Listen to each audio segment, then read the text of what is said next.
Okay. Hell, we actually made it further last week than we did this week. Oh man. So anyway, I'm sure I'll be getting emails in a little bit, and I will dispute that one, and hopefully win the appeal again. Because last week when they hit me with the warning strike, I appealed it and won it, and then we tried to do it again tonight. So here we are. Apparently, they don't like Blazing Saddles very much. I wonder why. Even though I actually purchased the movie off of YouTube. Um, douche baggery for sure. What is up, Dark? Let's see who all else we got in here. So we got G23. He came in first, my man. Jeff Cron kicking ass as always. Dark, what is up? Mike McClune, my man. LaCroix, good deal. Tim S, some bitch. Let's see. And War Patriot, what is up, my man? Clint, what is happening? Dude, I understand about the lurking and listening, Clint. I've done it plenty of times for sure. PNW Woods, what is happening, brother?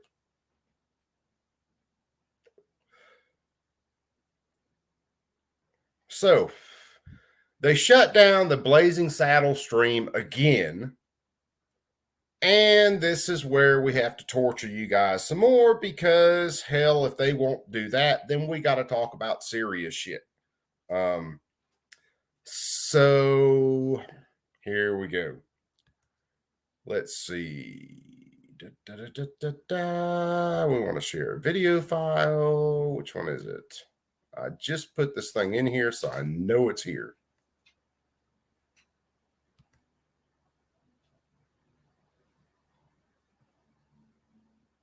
Where's it at?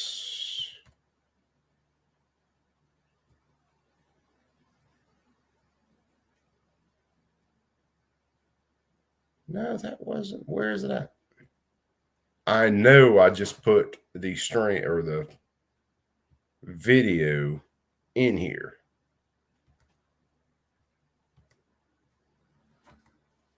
Because I made sure I had this video ready to go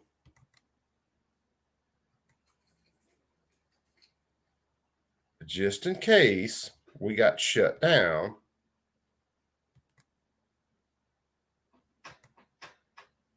On the Blazing Saddle stream.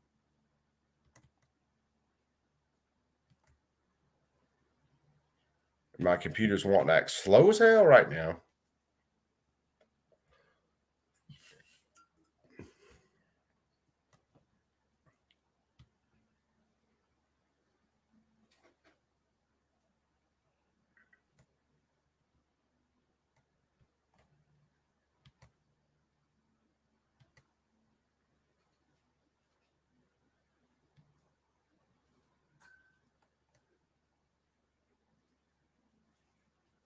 Where's it at?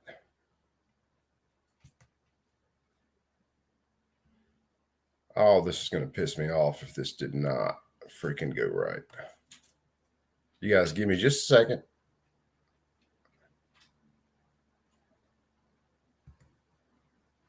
Hold on, let's see.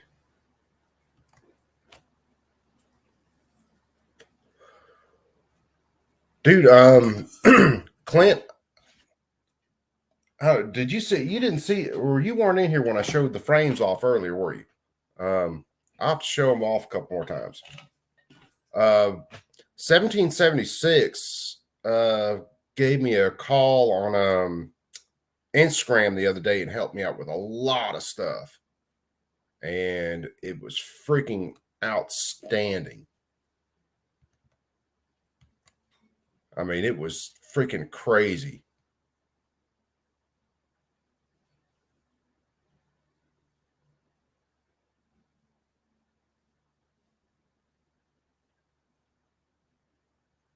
Matter of fact, he sent me a file for a pre-sliced frame that he had set up, and that thing printed out just amazingly.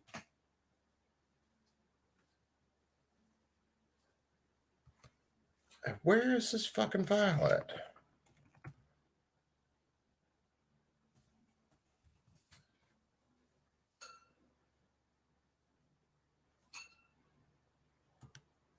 This is going to piss me off because I just downloaded this fucking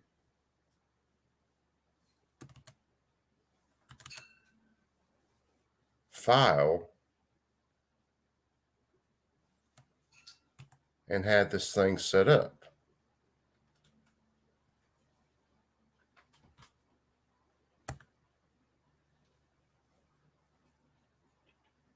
And why my computer is acting so fucking retarded right now. Hold on, guys. Give me just a sec, because this is wanting to be one of those freaking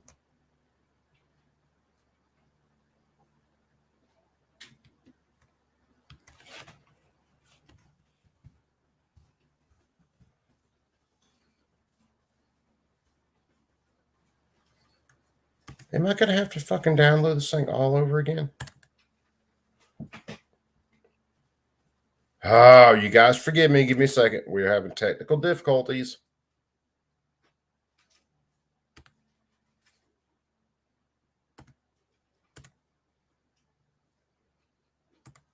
Because this is a video with good old Senator Chris Murphy, who is an absolute idiot.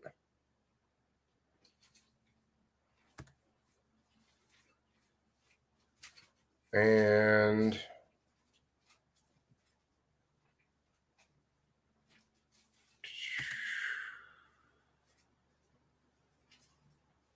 I mean, if I've got to watch it in the other screen like that, I will do it, but that's not the way I want to run this.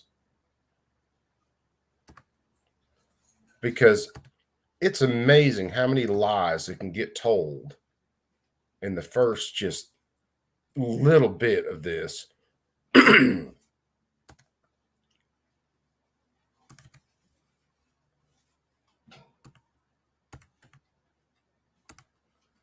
yeah, I'm looking crazy because I'm flying through like 4 different screens right now trying to get this thing where I can bring it over to Streamlabs.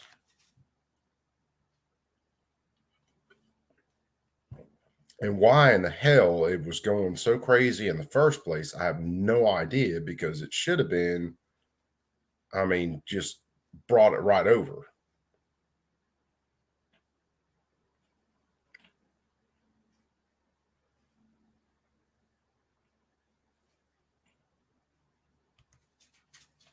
Let me throw that there so I can watch this.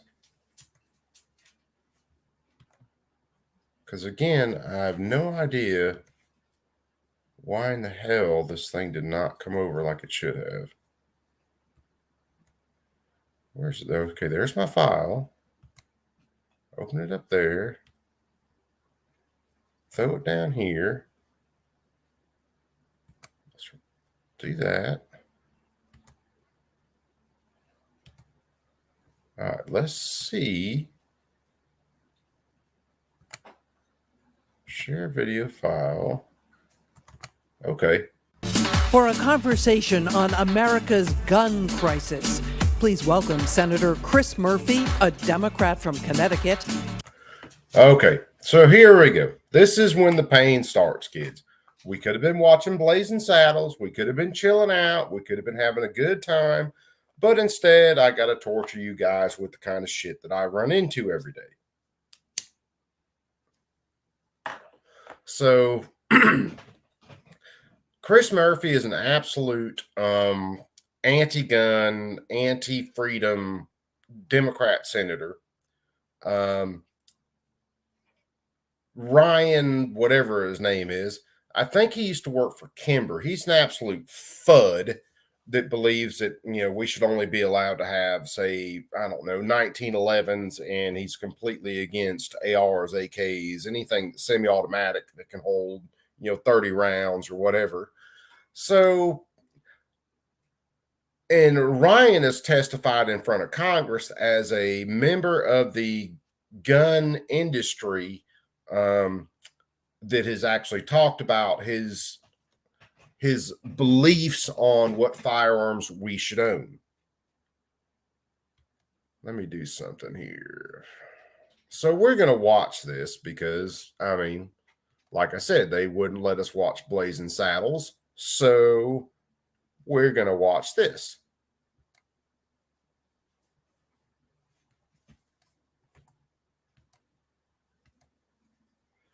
Now I'm going to throw this.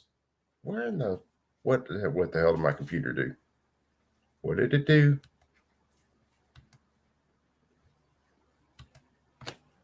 Oh, I pretty well know what it did. So let me get this up. And I'm going to stick this here.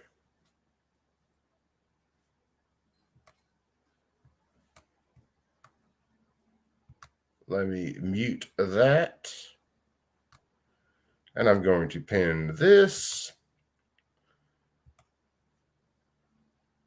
Now, this is going to be a discussion about gun control and where we think gun control is going to go. So that's the rules for this, kids.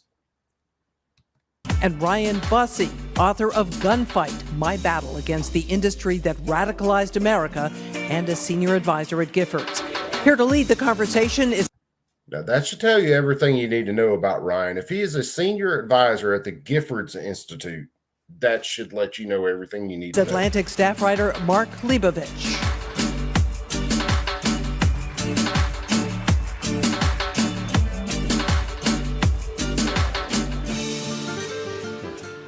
Hi, all. Thanks for being here. Wow, packed house. I like it. Senator Murphy, Ryan, thanks for coming to this. We don't have enough time, so let's get right to it. You running for president, Senator? Joe Biden is running for president, Okay. so I'll be supporting him. What if he doesn't run? Yeah, too many. You might want to get a couple of beers for this. It would have been way more fun if we could have watched Blazing Saddles, but no, here we are. What if he doesn't run? Maybe someday, but Okay. I got teenagers at home. They're not Okay. interested in me running for president. Maybe someday. That made news, right? Anyway, this is not the reason we're here today. We are here to talk about the gun violence problem in America. It's obviously been a kind of very busy summer for That should be everyone what the up screen here. looks like. Landmark legislation, biggest gun legislation really in 20, 30 years, a few decades.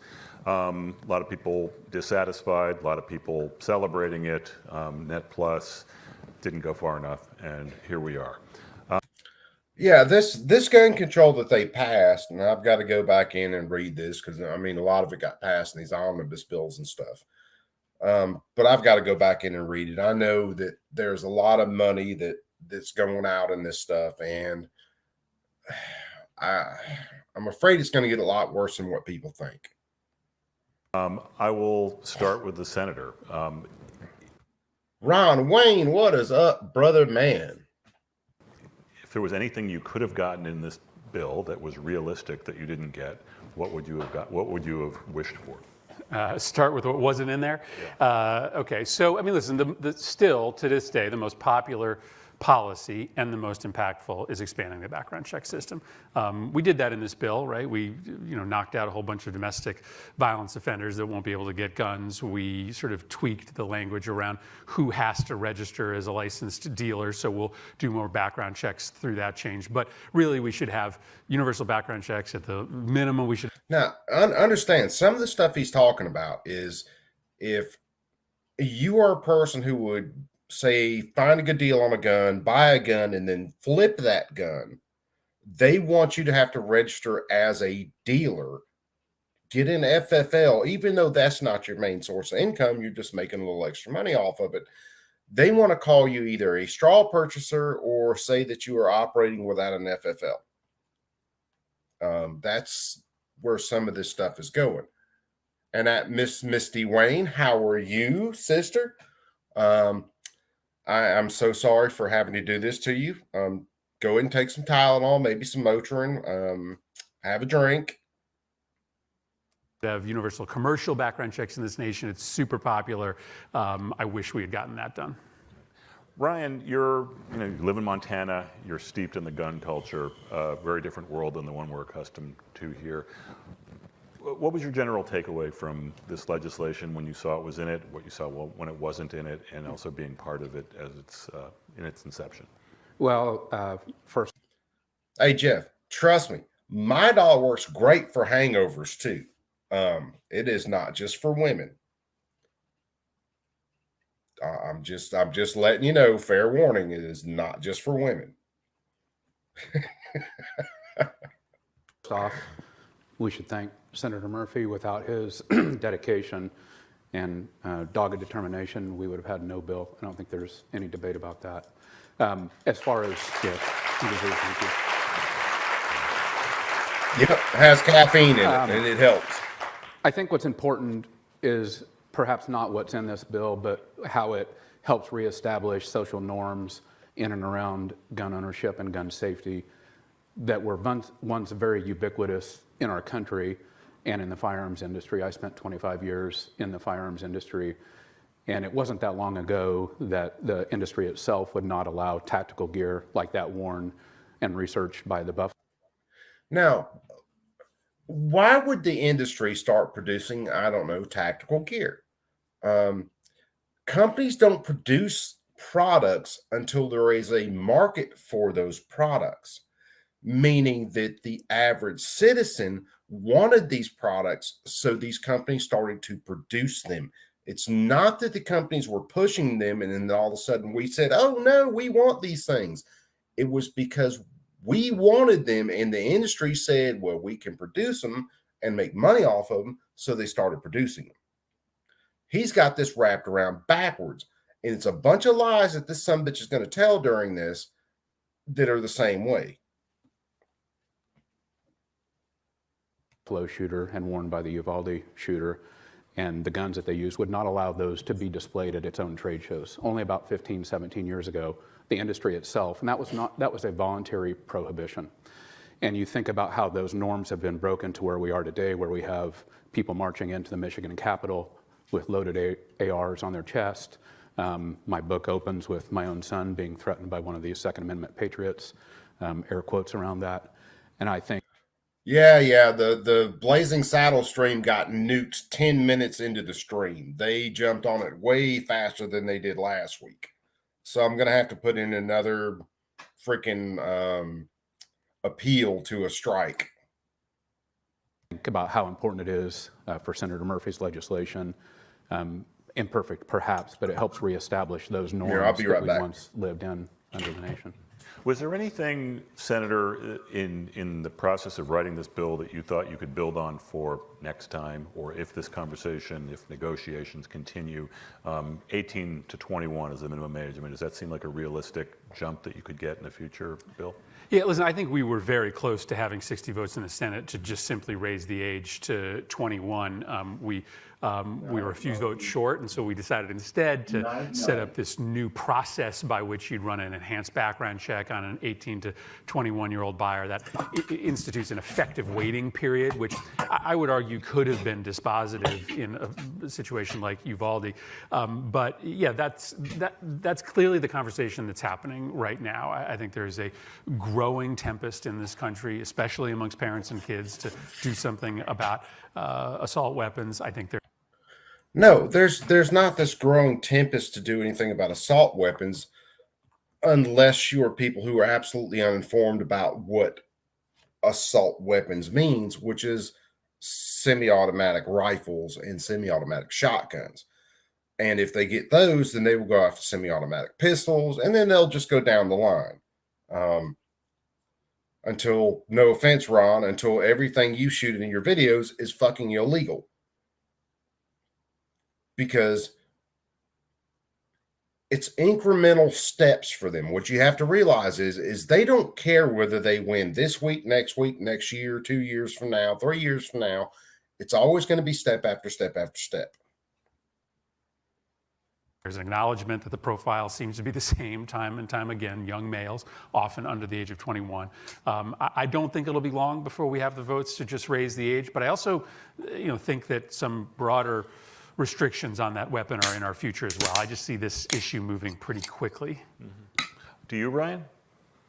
I think it's tough to debate that that gun and what is happening in and around that gun deserves special attention. I mean, come on. It's the industry wants to argue that it's just the same as every other gun. If it was, you would see every other gun ending up in places like Uvalde and Highland Park. And wait a second, because the majority of mass shootings, if you define mass shootings as what 3 or more people killed or injured or killed, are done with handguns. You are more likely to get run over by a zebra in your town at 2 o'clock on a Wednesday on the 2nd of July than you are to get hit by a so-called assault rifle. Matter of fact, if you banned all knives in the United States, you could save way more lives than you would if you banned assault rifles. Buffalo and Sutherland Springs and Las Vegas. Need I go on? Because I could for about another 15 minutes here.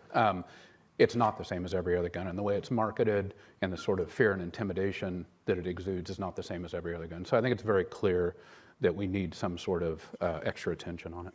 Let me ask you this, Ryan. I mean, Ryan, I didn't mention it. Ryan wrote a great book called Gunfight, which is about there's a long subtitle, which what's the subtitle? My battle against the industry that radicalized America. Okay, there's a subtitle. It's a good book. It's an inside look at his experience, basically from inside the industry. You had some striking anecdotes in there. Take us inside the mind, if you can, of, say it's 2020. There are long lines outside of like Walmart or. Yeah, these guys are so far left, it's not even funny.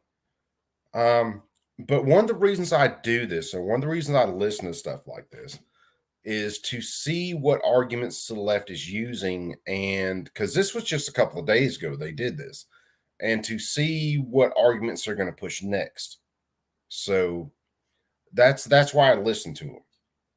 Wherever. Yeah. People are lined up for food, booze, toilet paper, and guns. Yeah. Perhaps, AR-15s. Yeah. What is going through that person's mind? Like, why? Why do you need a gun if we're all sitting at home during a pandemic? So I think what. First of all, why do you need a gun when we're all sitting home in a pandemic? Because we weren't all sitting home in a pandemic. Criminals were running the street rampant, burning shit down and robbing and raping. Of course, people wanted things to defend themselves, to defend their homes, to defend their property. That's why they wanted them. But everybody here, and I hope everybody in America needs to understand, is if you chart the change in the way guns are now sold and marketed with the sort of fear and radicalization, racism that we've seen become so widespread in our country, the two graphs mirror almost exactly. In 2007, before Barack Obama, just as Barack Obama started leading in the polls, America had never consumed more than 7 million guns in a single year. By the time, and really probably most of us think that's the time when our political radicalization really started to take hold. By the time Barack Obama left office, America was consuming almost 17 million guns a year, so it had more than doubled during the. Yeah, it doubled because Barack Obama himself said he wanted to ban basically anything that was a semi-automatic firearm. Then we had things like, I think, Sandy Hook, where, again, they tried to push these bans.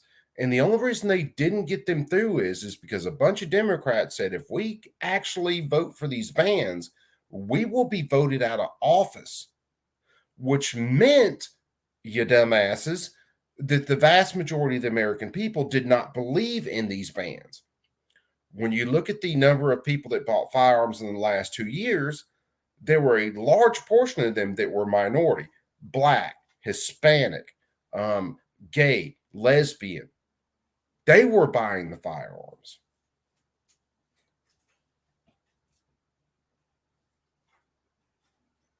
Yeah, Warsaw. Yeah. I mean, it was these radical policies that were taking people that were actually violent criminals and turning them back out on the street and letting them do this shit all over again.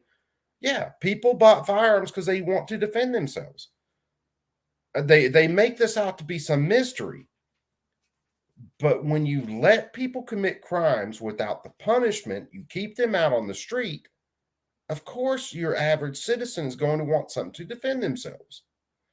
And he talks about fear and racism being involved in this advertising, which is complete horseshit. Tenure of Barack Obama, everybody I knew in the industry did not refer to him as President Obama. They called him America's best gun salesman.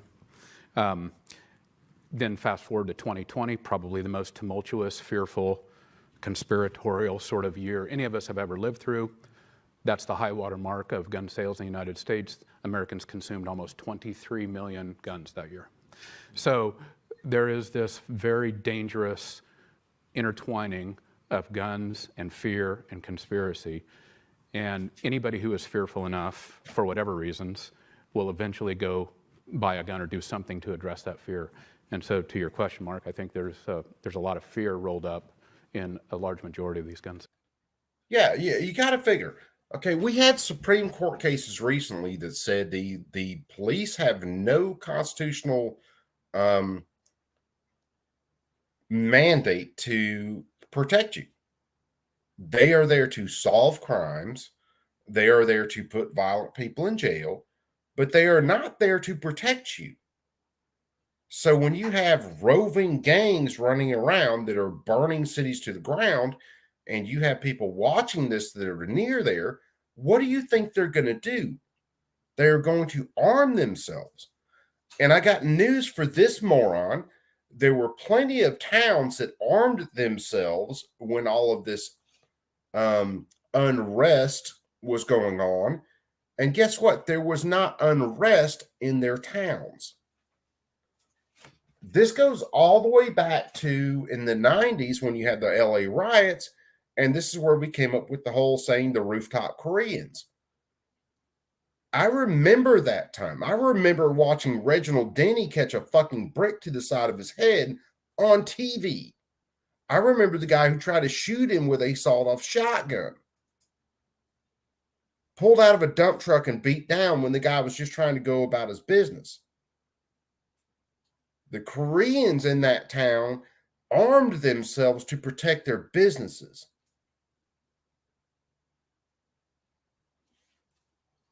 Can I just put a quick postscript on this? And you do No, a wonderful Warsaw, job you talking ain't about wrong. this.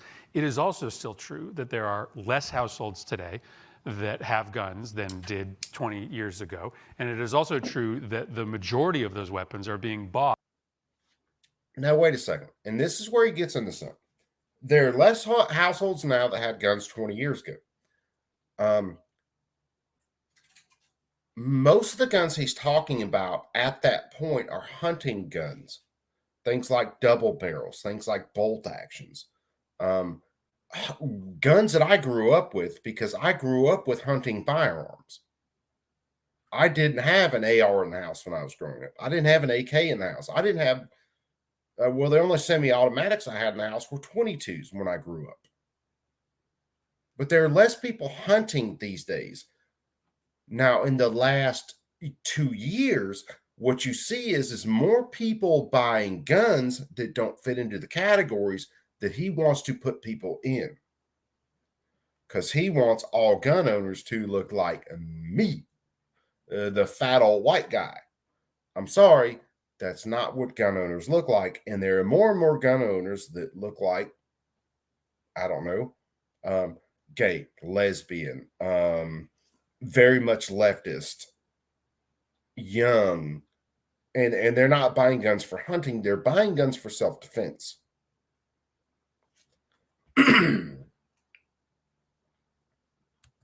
By a pretty small number of Americans. It is true in the last few years, the number of households having guns has increased. But here to 20 years ago, less households have guns. And the real story is a relatively small number of people that are loading up with a really high number of weapons. And I just think you have to understand that. So get that. Hold on. he says it's a very, very small amount of people. And this is, I'm going to have to scoot this around a little bit. Very, very small amount of people that are loading up on the vast majority of guns, which is a goddamn lie because we've had more new gun owners in the last 2 years than we've had in decades. Has increased, but here to 20 years ago, less households have guns. And the real story is a relatively small number of people that are loading up with a really high number of weapons. And I just think you have to understand that as the context here. This is, I'm going to ask Senator Murphy to help us understand the minds of some of your colleagues, which I realize can be a bit challenging in some ways. Talk to me about, I mean, you hear as an article of faith that the Republicans are terrified of the gun lobby. You know, the NRA owns. Yeah, here we go with the NRA boogeyman. I've said it before, I will say it again. The NRA is used as the boogeyman because they are the most recognized name for so-called gun rights. Even though the NRA has signed on to every piece of gun control that has ever been passed, they signed on to it in 1934. They've signed on to it 80 or 68. They signed on to it in 86.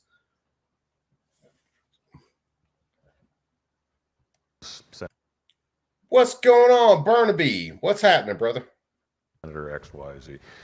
What does that look like from where you were sitting? When you talk to your colleagues, how does that intimidation or that hold that they do or do not have over your colleagues express itself? And has it changed at all? Is the sort of Darth Vader-like invincibility of the NRA any less so than it might have been a few years ago? So I think it's really important to understand that the NRA's power is not, about the amount of money they contribute to candidates. It's about what that imprimatur means, right? The NRA endorsement has become a sort of proxy for a broader set of values. And for a Republican Party that is kind of post ideas, right? This is a party that. Well, he says post ideas like the Republican Party is out of ideas. Now, understand, I will vote Republican, but the Republican Party, the National Republican Party, is way more left than I am. Because I believe in freedom. I believe that freedom is dangerous. I believe that government should be smaller. And we have way too many politicians who want to live their life in government and grow government, and that is not where I'm at. I said something getting back to Warsaw. I said something in a chat, and I've said it before. Gun owners are the most diverse voting bloc in the United States. We have all religions, we have all sexes, we have all sexual orientations, we have all colors. You name it, it's there. Anything from left-handed, lesbian, Eskimo, albino to my straight white ass, we have them as gun owners. What confuses me about some of them is they will continue to vote Democrat because they don't realize that Democrats want them absolutely disarmed. And maybe if they fall into a show like mine or Crump's or someone else, maybe they'll get that point. Maybe. I don't know. Some people will never get it. Right now stands for one thing and one thing only, the destruction of government. Well, what can communicate to your primary constituents how much you care about the destruction of government, other than the endorsement of the organization that supports the armed insurrection of the people against government? And so the sort of disintegration of ideas in the Republican Party. And I didn't catch that when I watched this before. So the right of the people to keep and bear arms was supposed to be so that they could stand up to their government if their government ever became tyrannical. And he is, again, arguing for the disarmament of the people so that the government can have the power. That shows you where these Democrats stand.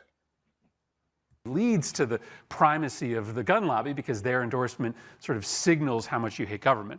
But the answer to your second question is also yes. The gun lobby has less power today, and part of it is because they've fallen apart at the seams as an organization, but also more so because we just built a parallel organization, right? The anti-gun violence movement didn't exist 10 years ago. It does today, which leads.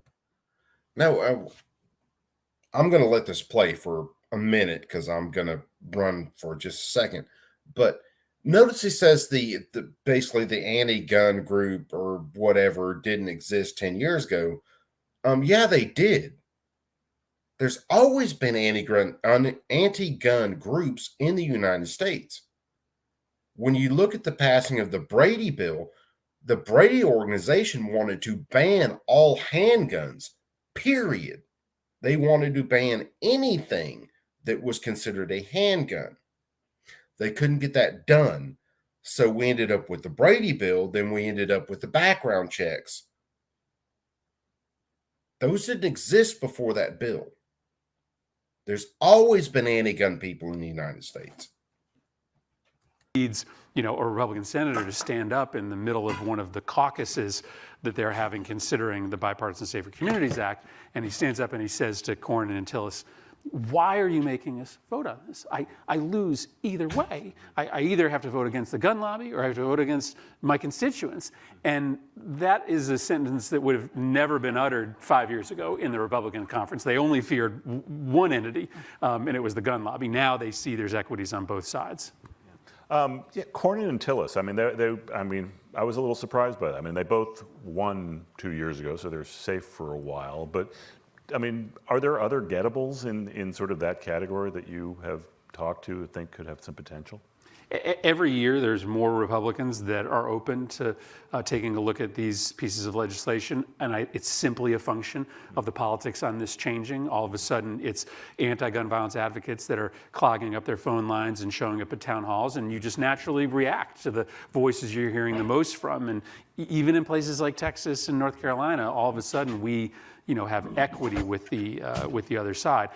And so I think John and Tom came to this in part through that sort of interpretation of modern politics, but I will also say there's increasing emotional content, right? And it is harder, even for Republicans, to turn the other way when they have to meet constituent after constituent. Here's a question. So we ended up with Reagan getting shot. Reagan got shot by a pistol. Brady, the originator of the Brady organization, got shot because he was protecting the president.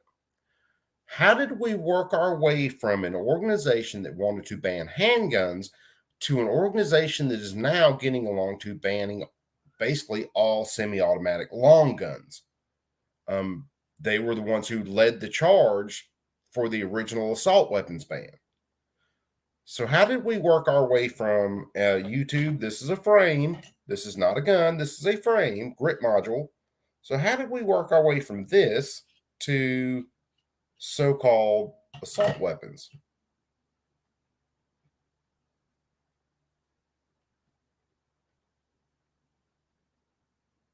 Who has a personal story to tell. And I know that's part of the reason that John and Tom were at the table. So that's an interesting segue. The notion of effective emotional content or whatever it was. We're talking about shootings. Shootings are effective emotional content. Oh yeah, Warsaw, yeah, they're working towards us becoming Canada one step at a time, no doubt. Awareness. They're horrifically tragic and no one likes them, but they propel the issue in some ways. Ryan and I were talking the other night about this. Take me inside a gun company, like where you worked for so many years, when something like that happens. What do you expect to happen? What is a norm sort of in the Listen 72 to what hours this after asshole one of these says. horrific things happens that you are all watching?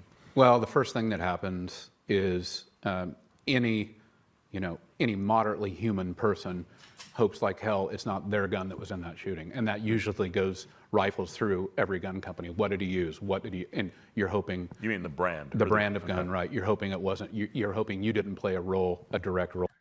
The manufacturers didn't play a role in the shooting. The person who did the shooting was the only one who played the role in the shooting. This guy is so intellectually dishonest, it's not even fucking funny. In that gun, or in that shooting. Past that, there is a playbook that's going to happen. There's going to be a period of silence from the industry and the NRA, usually 5 to 7 days. They're going to let things calm down just a little bit. As soon as there's talk of legislative response, which there almost always is, certainly in the most horrific cases like the ones we've just lived through, then the response will then elicit a big demand spike. And after every shooting, there is a huge demand spike. Okay, why do you think there's a demand spike after every shooting? Whether that shooting is with a handgun, a rifle, I don't know, a fucking gun that shoots sporks, I don't care. Why do you think there's a big demand for guns after that? Let me see. It's because every time there's a mass shooting, these sons of bitches can't run out fast enough to stand on a pile of bodies and talk about banning guns.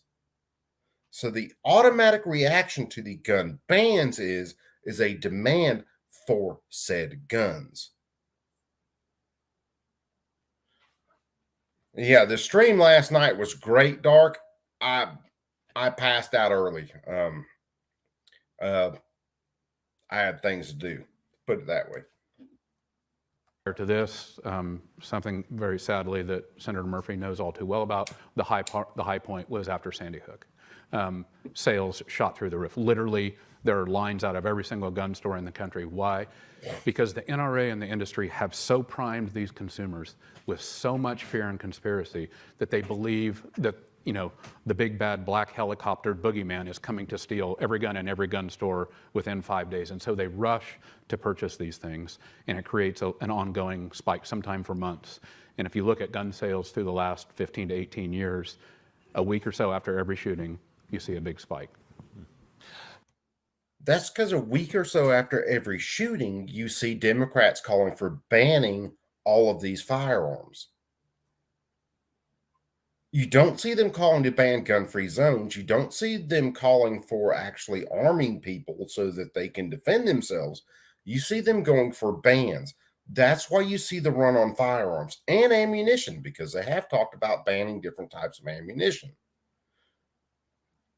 And again, this guy, I think he worked for Kimber. I could be wrong, but he's like a freaking FUD on steroids. But he worked for the gun industry, so the left is automatically going to just put him out there. Senator, I mean, your state, obviously, in Newtown. Were you in the Senate then? You were in the Senate then. I was just been elected to the Senate, but that was my congressional district. Given how emotional and raw and horrific this is, you know, when you're dealing with victims of gun violence like this, as you do, how do you stay, how do you keep from getting numb? And how do you stay outraged, but also how do you stay constructive?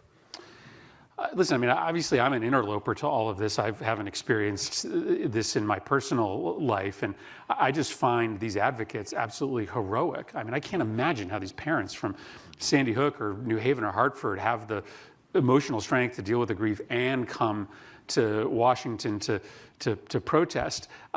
I guess I see the anti-gun violence movement in the same frame as I would look at any other great social change movement, the civil rights movement, the marriage equality movement. And those are movements that have lots of failures up front. And they are just so convinced of the righteousness of their cause that they eventually prevail. I also know that the last time we passed a substantial measure was in 1993 and 1994. That's 10 years after the event that precipitated at that time the rise of the most recent anti-gun violence movement, the attempted assassination of President Reagan. So that was 10 years from the time that James Brady was shot to the passage of the Brady handgun bill. So I see a historical scope, which makes me understand that sometimes you just got to stick with this. Ryan, I guess, seeing that you live in the belly of the beast, what gives you hope on this issue, if anything? Well, when my So the grand total of any internal firearms industry dissent is represented by the 352 pages that are in my book, right? I'm the only person that's ever spoke out against the industry after being inside of it. Yeah, he's the only person that's ever spoke out against the gun manufacturing industry because he was inside of it. Dude, bullshit. It's like people have said in the chat. I don't blame Ford because some jackass went and ran his Ford SUV through a parade, killing 5 people and wounding 20-something people. I don't blame Chevy because some jackass was drunk at 3 in the afternoon and ran his truck into a school bus and killed a bunch of kids. It's a very much intellectually dishonest argument to blame the manufacturer of a tool when someone misuses that tool. Understand, if gun manufacturers make guns make, things that make projectiles go at certain speeds and hit targets. If a gun is used as directed, a gun is not going to hurt a single innocent person. Period. They try to make the analogy in between guns and tobacco. Well, I smoke. If I use cigarettes as directed and I inhale cigarettes, which I do, which it's my vice, one of my vices, you could possibly get cancer.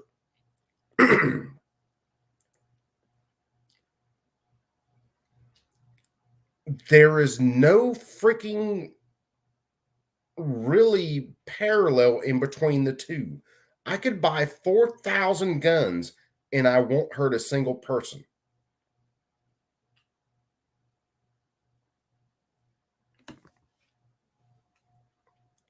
I'm telling you, these are intellectually dishonest people who try to twist this argument up, and normal people, normies, who aren't exposed to this stuff all the time will believe everything that these assholes say.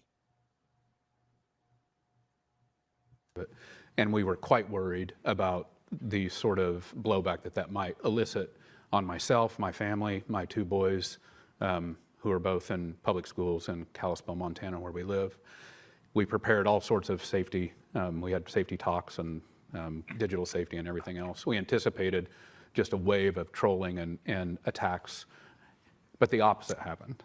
We thought it would be 50-1 trolling to praise, and instead, right after the news of the book was leaked, I got up and I told Sarah over breakfast, oh my God, like there's 20 thank yous and long letters and heartfelt notes from West Texas ranchers and Pennsylvania hunters, and that hasn't stopped, and it's coming in waves.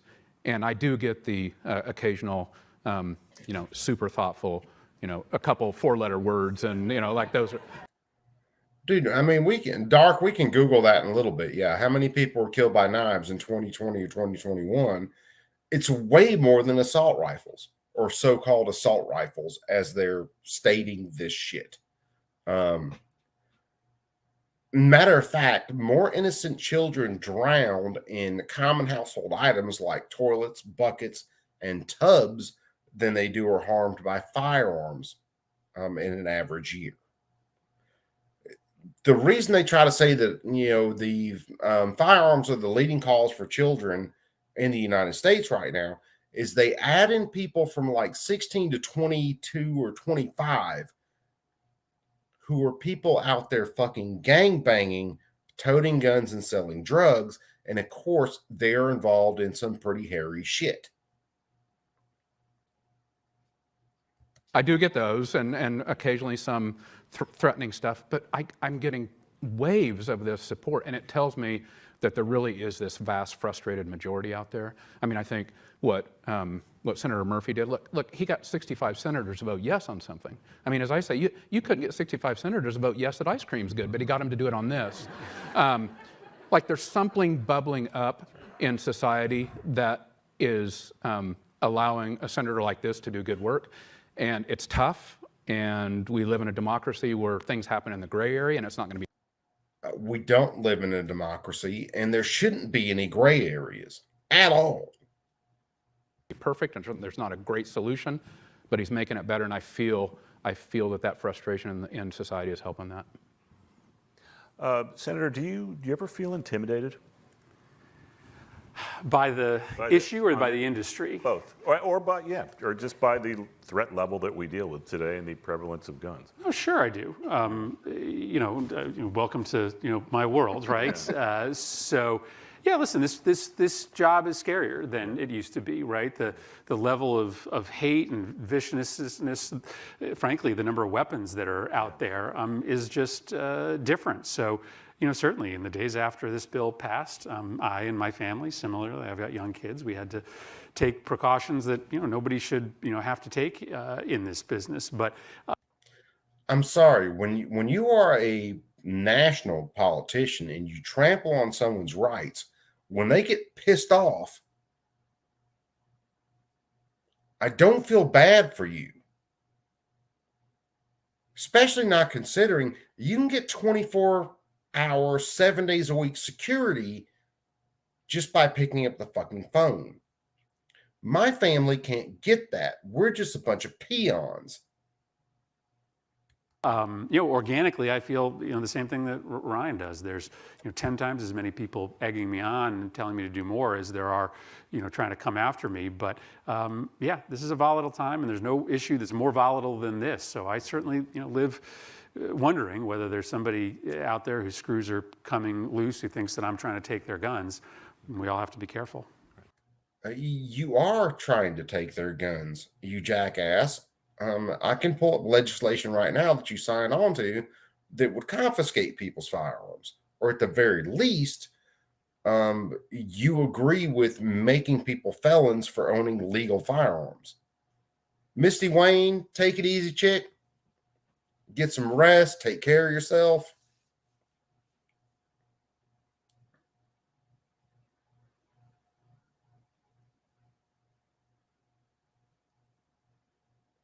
Yeah, there are people that Warsaw. There are people who have actually fought for this country and then come back over here, seeing what they saw in other countries, and then they shit on people's rights to own the arms that they used. And I can't understand that.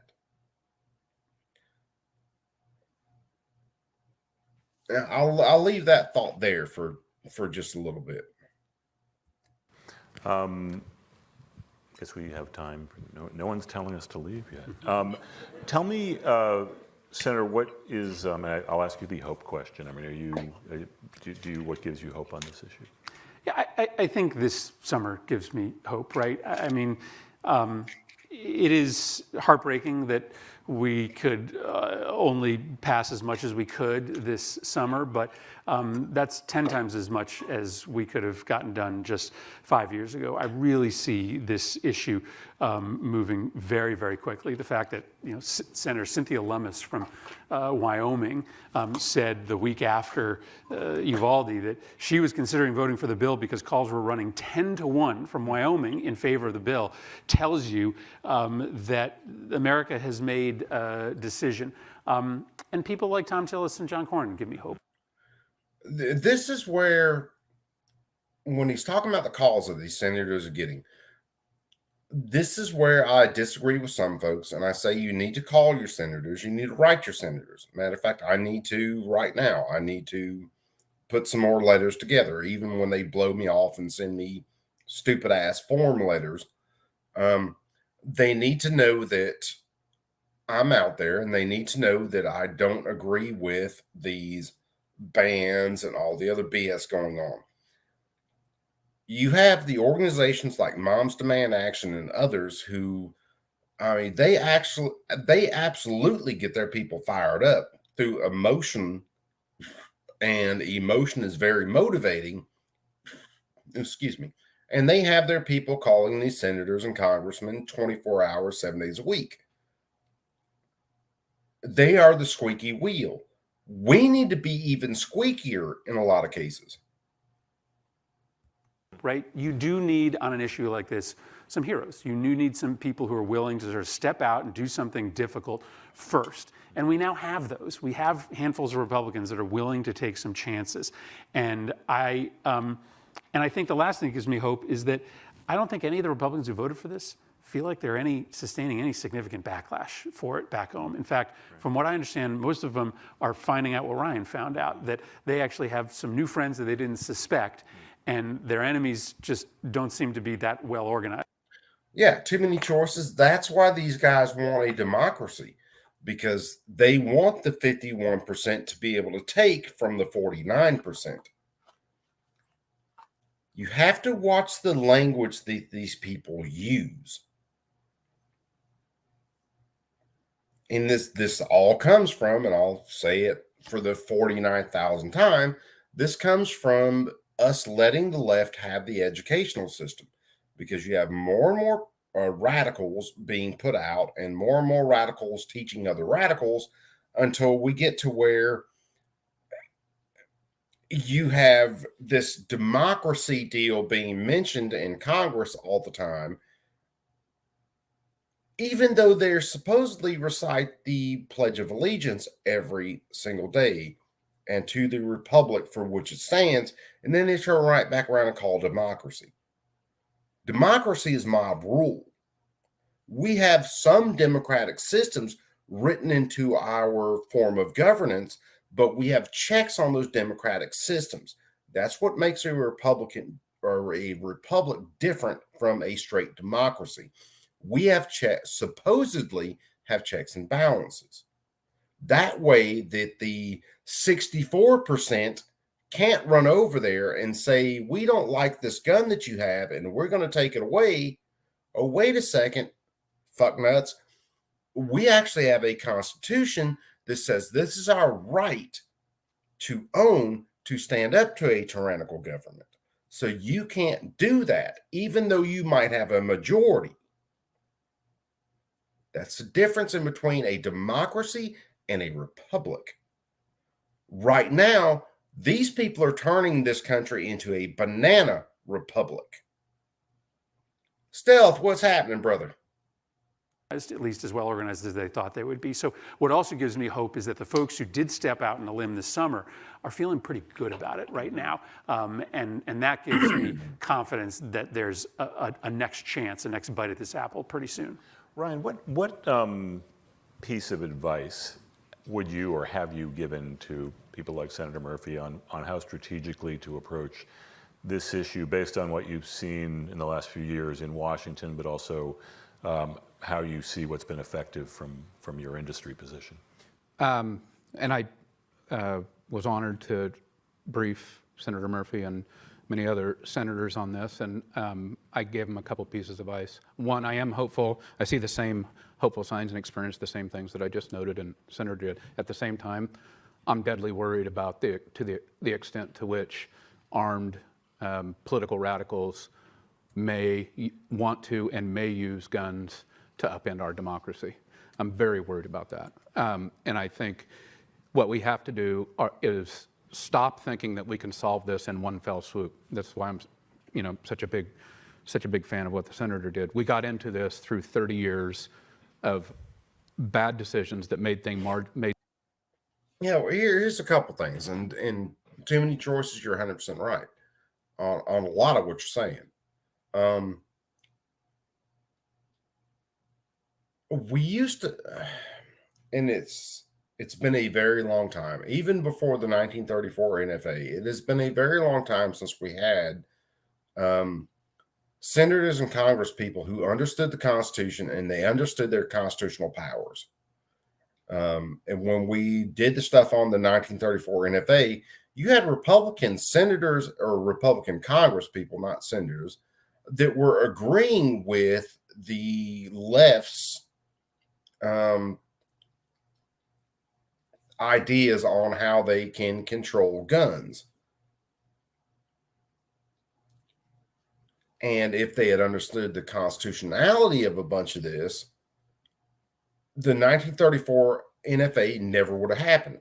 Matter of fact, the one person who was asking some of the best questions in those hearings was a Democrat.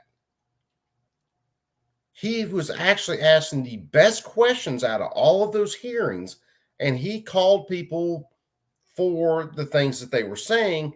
He just got shouted down, which is amazing to me because the dude was a Democrat, but he was actually a lawyer. He was a judge.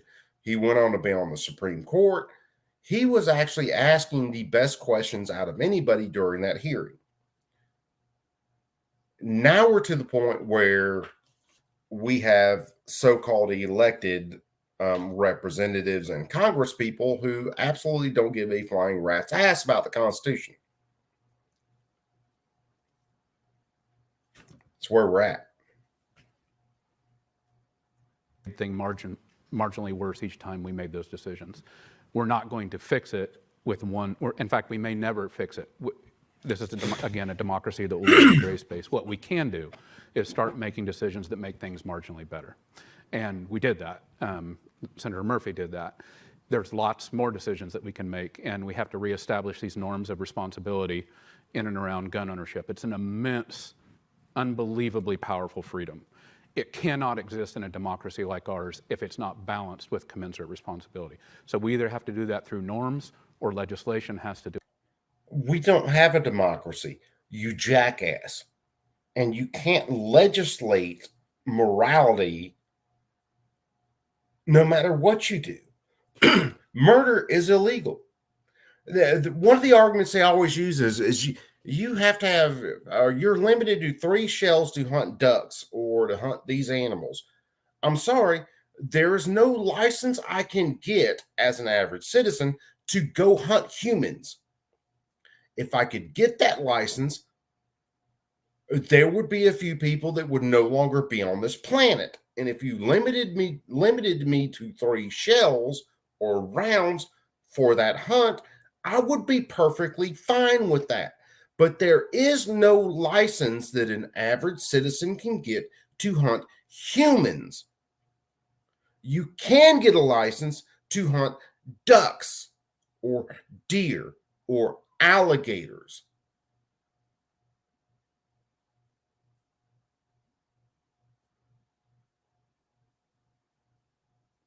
Well, I will disagree with you a little bit more so about abortion and gun control, because here's the deal about abortion and gun control. I could buy 1,000 guns and no one will ever lose their life. If there are 1,000 abortions, you can bet there are at least 999 babies that will lose their life during those abortions. And abortions are done most of the time at clinics where doctors have to perform those abortions. So if I limit that doctor's ability to perform abortions, then maybe I can save at least some of those children. Do it for us. So I'm very heartened by these small steps we're taking. But no, Senator, morality is there can't be anything, legislated. You feel like you could strategically do differently based on what you've seen, what's worked, what hasn't worked in some of these previous bills, like how different approaches you might take? I just saw that. Good night, G23. Take it easy, brother. Well, I think there's a real opportunity in the radicalization of the gun lobby, right? So you have a lot of gun owners out there who, have stopped paying their dues to the NRA, that feel like there's a level of regulation that is completely commensurate with the maintenance of their rights. I think we've got to do a better job of reaching out to them. Sometimes we just make an assumption as progressives, right, that gun owners are going to be lined up on the other side of our politics. That's not true, and we shouldn't continue to make that assumption. And then I'm not sure how much it will matter, but I do think we have to pierce this mythology that everything we're doing is a slippery slope to confiscation. So I'm somebody that believes the Second Amendment does protect the right of private gun. No. He does not believe that the Second Amendment protects the right to firearms ownership. I've listened to him in congressional hearings. He is I support the Second Amendment, but kind of cat. gun ownership. I'm not sure that everybody in my party agrees. Some think it's just about militias, but I think it'd be wise for our movement to concede that we believe in sort of the basic definitions of Heller, that everybody's got a right to own a gun for protection or to, hunt or shoot for sport. But we think that there's plenty of space for government. Tell me where the Second Amendment says anything about hunting or sport. I've read it quite a few times. I've never seen anything about hunting or sport. I've never read the founders' letters in support of the Second Amendment where they mention hunting or sport. I have heard them say that the American citizens should be able to own every implement of war, no matter how horrible. I have heard them say that every man should be trained in arms. I've never heard them say that, oh, it's for hunting or target shooting. What's up, Night Strike? Government to regulate that right to protect the safety of human beings. I think that's what our founders believed. But if we were a little bit more clear about what we believe we can do and what we can't do, perhaps we could sort of pierce the strength of this argument that the right makes that, hey, you're just seeing a snippet of their agenda. Really what they're trying to do is bring those black helicopters in and take all your guns away. Right. I'll put this to both of you. Is there anything that we are doing in a society that is sort of performatively maybe excessive as far as, having kids go under desks and sort of doing a lot of this sort of armed shooter drills that our kids have now gone through? I mean, is there anything that sort of is over the top? Is there anything that sort of leads people to maybe a greater level of emotional sort of just sort of hysteria, basically, than is necessary? I mean, listen, similar to Ryan, I have two kids in public schools. I don't want them going to schools in places that feel and look like prisons.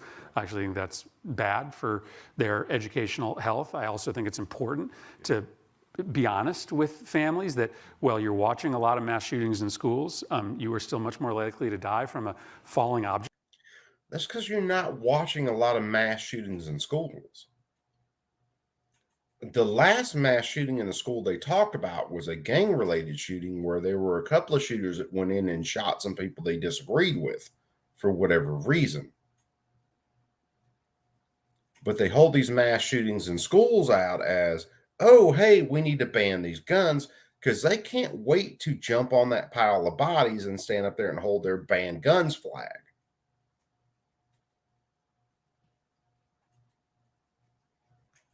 Than you are to die in a mass shooting. That doesn't make any of this less psychically cataclysmic when you see it, but it means that you maybe don't need to turn the entire country into a sort of armed camp. And then just to remember that all the data tells us more guns equal more violence. So putting more guns into schools, for instance, or putting more guns into office buildings or churches, no evidence that that actually leads to people being more safe. All evidence suggests that that ends up with people being less safe.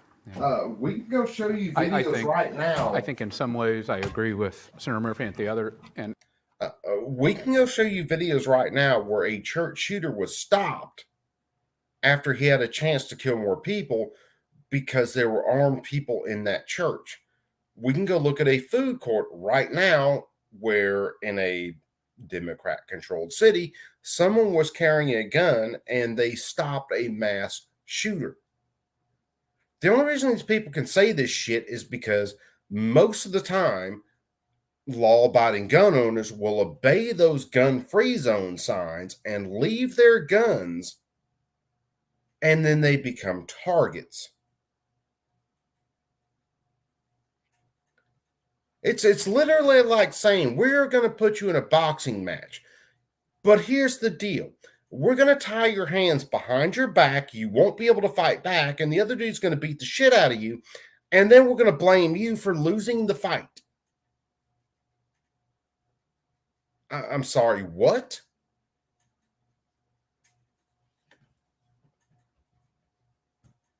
in other ways, I don't think we should normalize any of this stuff. I don't think we should look away from it. I don't think we should minimize the emotional response to how dangerous it is and how detestable it is to have our kids hiding under desks. It's, I don't want to live in that country. And so we have to find a balance. I don't want it to be emotionally overwrought. But normalizing this idea, again, that people can march in the Michigan Capitol with loaded guns, or these sort of things that we seem to be kind of normalizing in America and looking away from, and just like, well, that's just the cost of. No, it's not. We don't have to say that's okay. So I would. Here's another thing that I will comment on real quickly, and then I'm going to use the restroom real fast. If I walk into the Capitol fully armed, gun strapped across my chest, mag carrier, you name it. If my government wasn't doing things that made me want to fight them, then they should have no fear of me walking in there armed. This happened in the past when presidents in the early founding of our country were in Washington, D.C.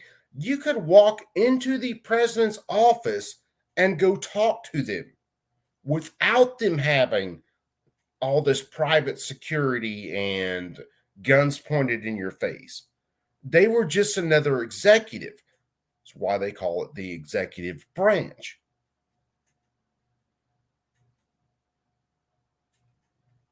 So if your government wasn't doing things that actually cause people to be scared of their government, what does it matter what arms that I have and where I actually carry those arms? Will there be crazy people that do crazy shit? Yes. We have school shooters. People who walk into a school, they shoot innocent people to take their pain out on someone else. That is a completely vile act. And if we catch those people alive, my personal opinion is they ought to get the death penalty. Or if they don't get the death penalty, they ought to be put in prison with someone a lot larger than them who will force feed them meat objects for the rest of their natural born life. And I will put money on that person's books so long as they do that. I would like to see us not look away and not normalize that stuff. Could I ask you a question about working in a large gun company? Did any of your coworkers feel ashamed of this, or was there any cognitive dissonance in the day-to-day of their life given where the information is? So through my time in the industry, those who did, not just at my company, but they generally kind of, two things happened. They sort of quietly went away, left the industry, did whatever, or you became true believers. And there is this rationalization, much like we see on the political right now. I think, Mark, you probably asked this many times, like, does this guy at the podium, does he really believe this crazy stuff? And over time, they do actually come to like truly believe it, because it's the only way you can exist, or you can be me and be troubled for 15 years and end up writing a book about it. But many of these people do have actually come to be true believers, and that's sad for me. I guess last question. I mean, Senator, have you seen anything similar in your workplace with some of your Republican colleagues? I mean, do they? So notice he's saying that these people that are involved in the gun industry for too long either diverge into patterns, and some of them become the true believers. True believers in what? Freedom, the right to keep and bear arms, the right to self-defense. I don't know, the right that you can defend yourself against threats. I don't see that as extremist. But then again, I carry every single day. The only reason I have a holster off right now is because I'm chilling, and damn, I got too many frames in my way. It's right next to me, along with a couple of frames, but I can reach this quicker than I can call a cop and have a cop show up at my house. It's not fucking Star Trek. I can't like teleport their ass into my house if there was ever someone breaking in. Hold on, brother. If you're backstage, let me throw something up here.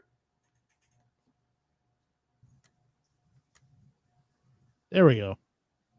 All right, here we go. Ooh.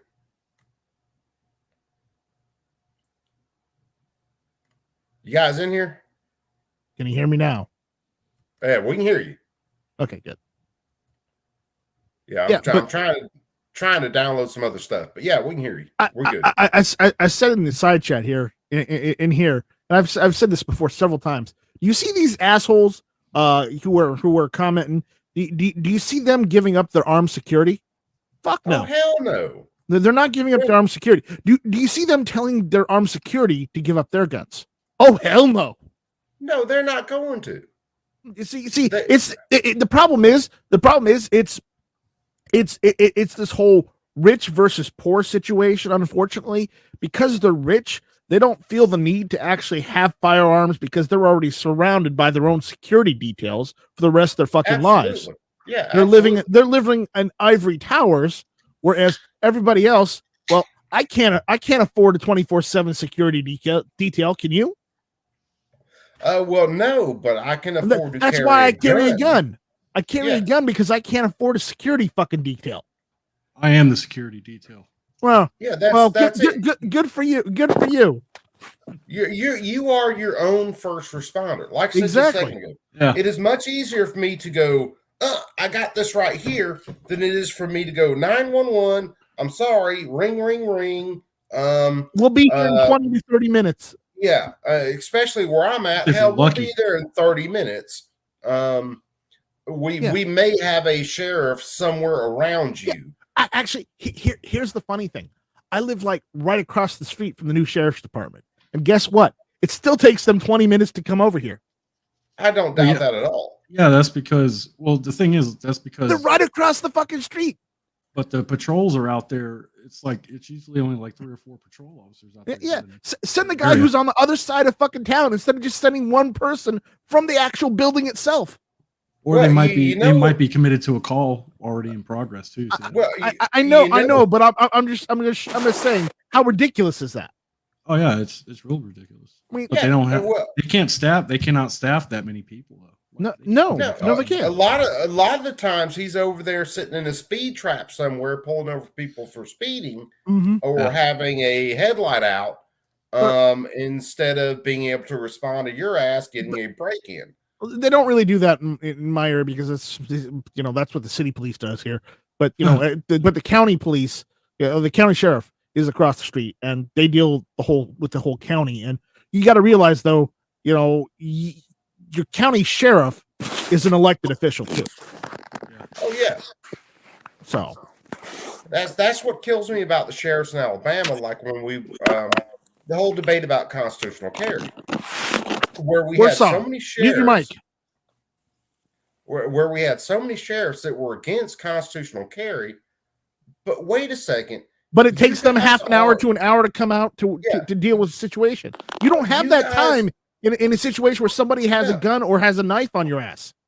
You guys are elected to your position by the people you were supposed to represent. The sheriff in my area, oh hell no. When he comes up for re-election, I will vote for anybody but him. Mm-hmm. As long as that person says you guys have the right to keep and bear arms no matter what. Yeah. It's just the way it goes. They failed to recognize their duty. Yeah, they did. They raise their hand, or however they do it, and swear to protect and defend the Constitution. And our Constitution, whether you like it or not, our Constitution says that the American citizen has the right to keep and bear arms. If you don't believe what the Constitution says, our founders wrote many letters in support of that. And you can read their letters if you want to know what they meant. You read the Federalist Papers on that. Honestly, Coop, you know what I believe now? Huh? I think people have failed to forget what country they're living in. They think we're like England, When pretty much, they- like overlying big government, and they'll take care of you all. You know, no, they think we're in Nazi Germany is what it is. Well, Well, even it's before, starting to get there. even It's before, really starting to get there. even before then, though, it's just that we live like most people are very safe and they're very secure and stuff. It's like people have gotten soft in that sense. You know, it's well, like people have heavily relied on government too much for them. They can't take care of themselves. right, and it's gotten to where because the way I look at it is like you have that right, and if you're not exercising that right, that's your responsibility. You know, And Yeah. and so like it's like that's a responsibility. It's an obligation to do that. Like you have an obligation to What? defend yourself. You know, and it's You have choices. You can choose to be your defender, or you can choose to trust government.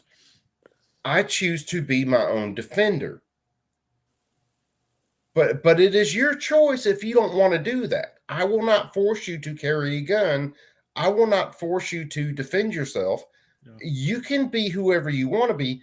Just don't put that shit on me. And we're cool. well, it's like if someone comes and kicks your ass because you don't know how to fight. You know, people don't. You're not trying to ban martial arts classes. You know, you're gonna ask that person, why don't you know how to fight? And You know, and that's the funny thing. Some martial arts, depending on what they are way too brutal. Some Oh, some no. martial arts, like in some countries, if you know that martial arts, you literally have to register because your hands are lethal weapons technically. well, I mean, because when I was in Marines, I was a green belt instructor for their mixed martial arts program, their McNAP or whatever you called it, and like there's moves and stuff that they teach you.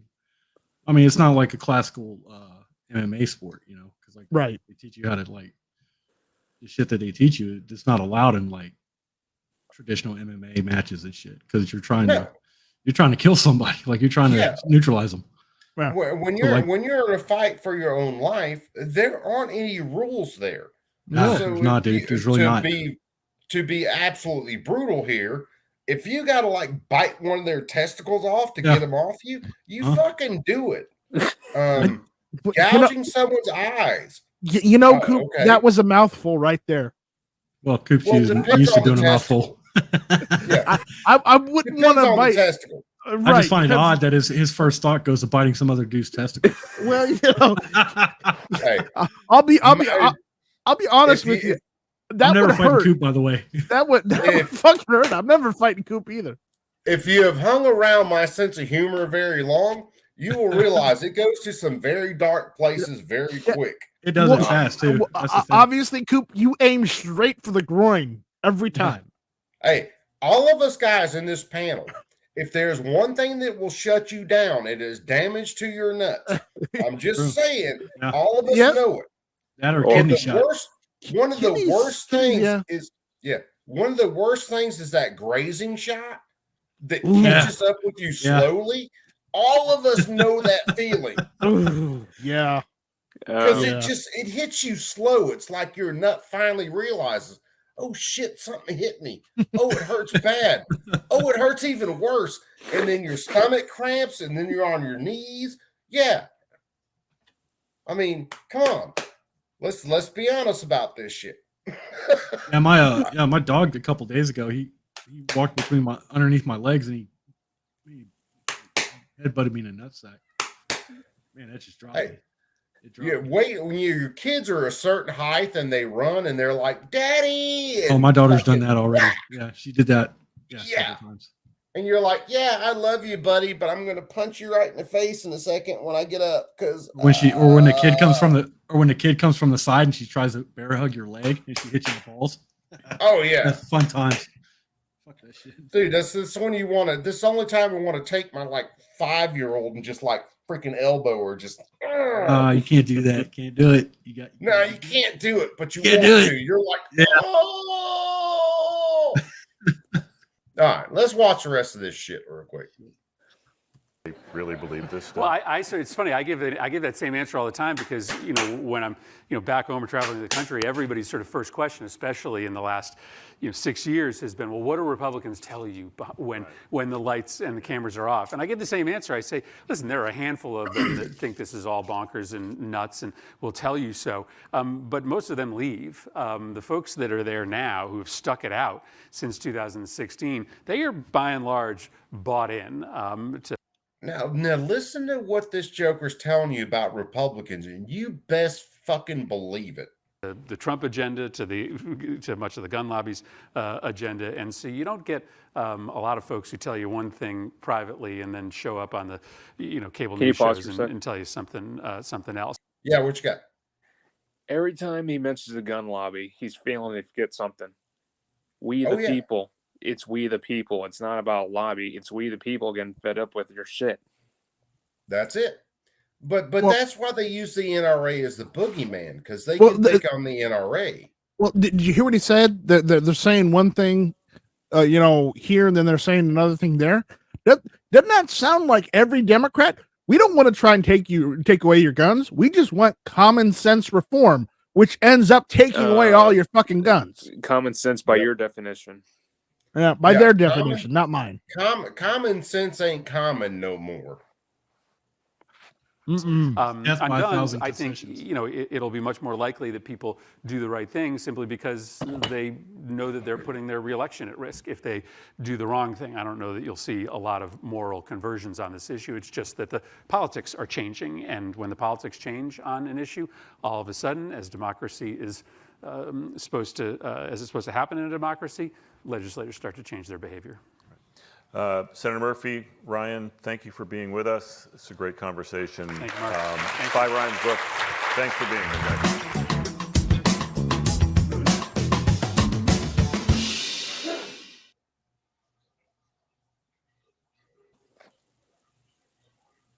That was painful to watch. That was very painful to watch. Yeah.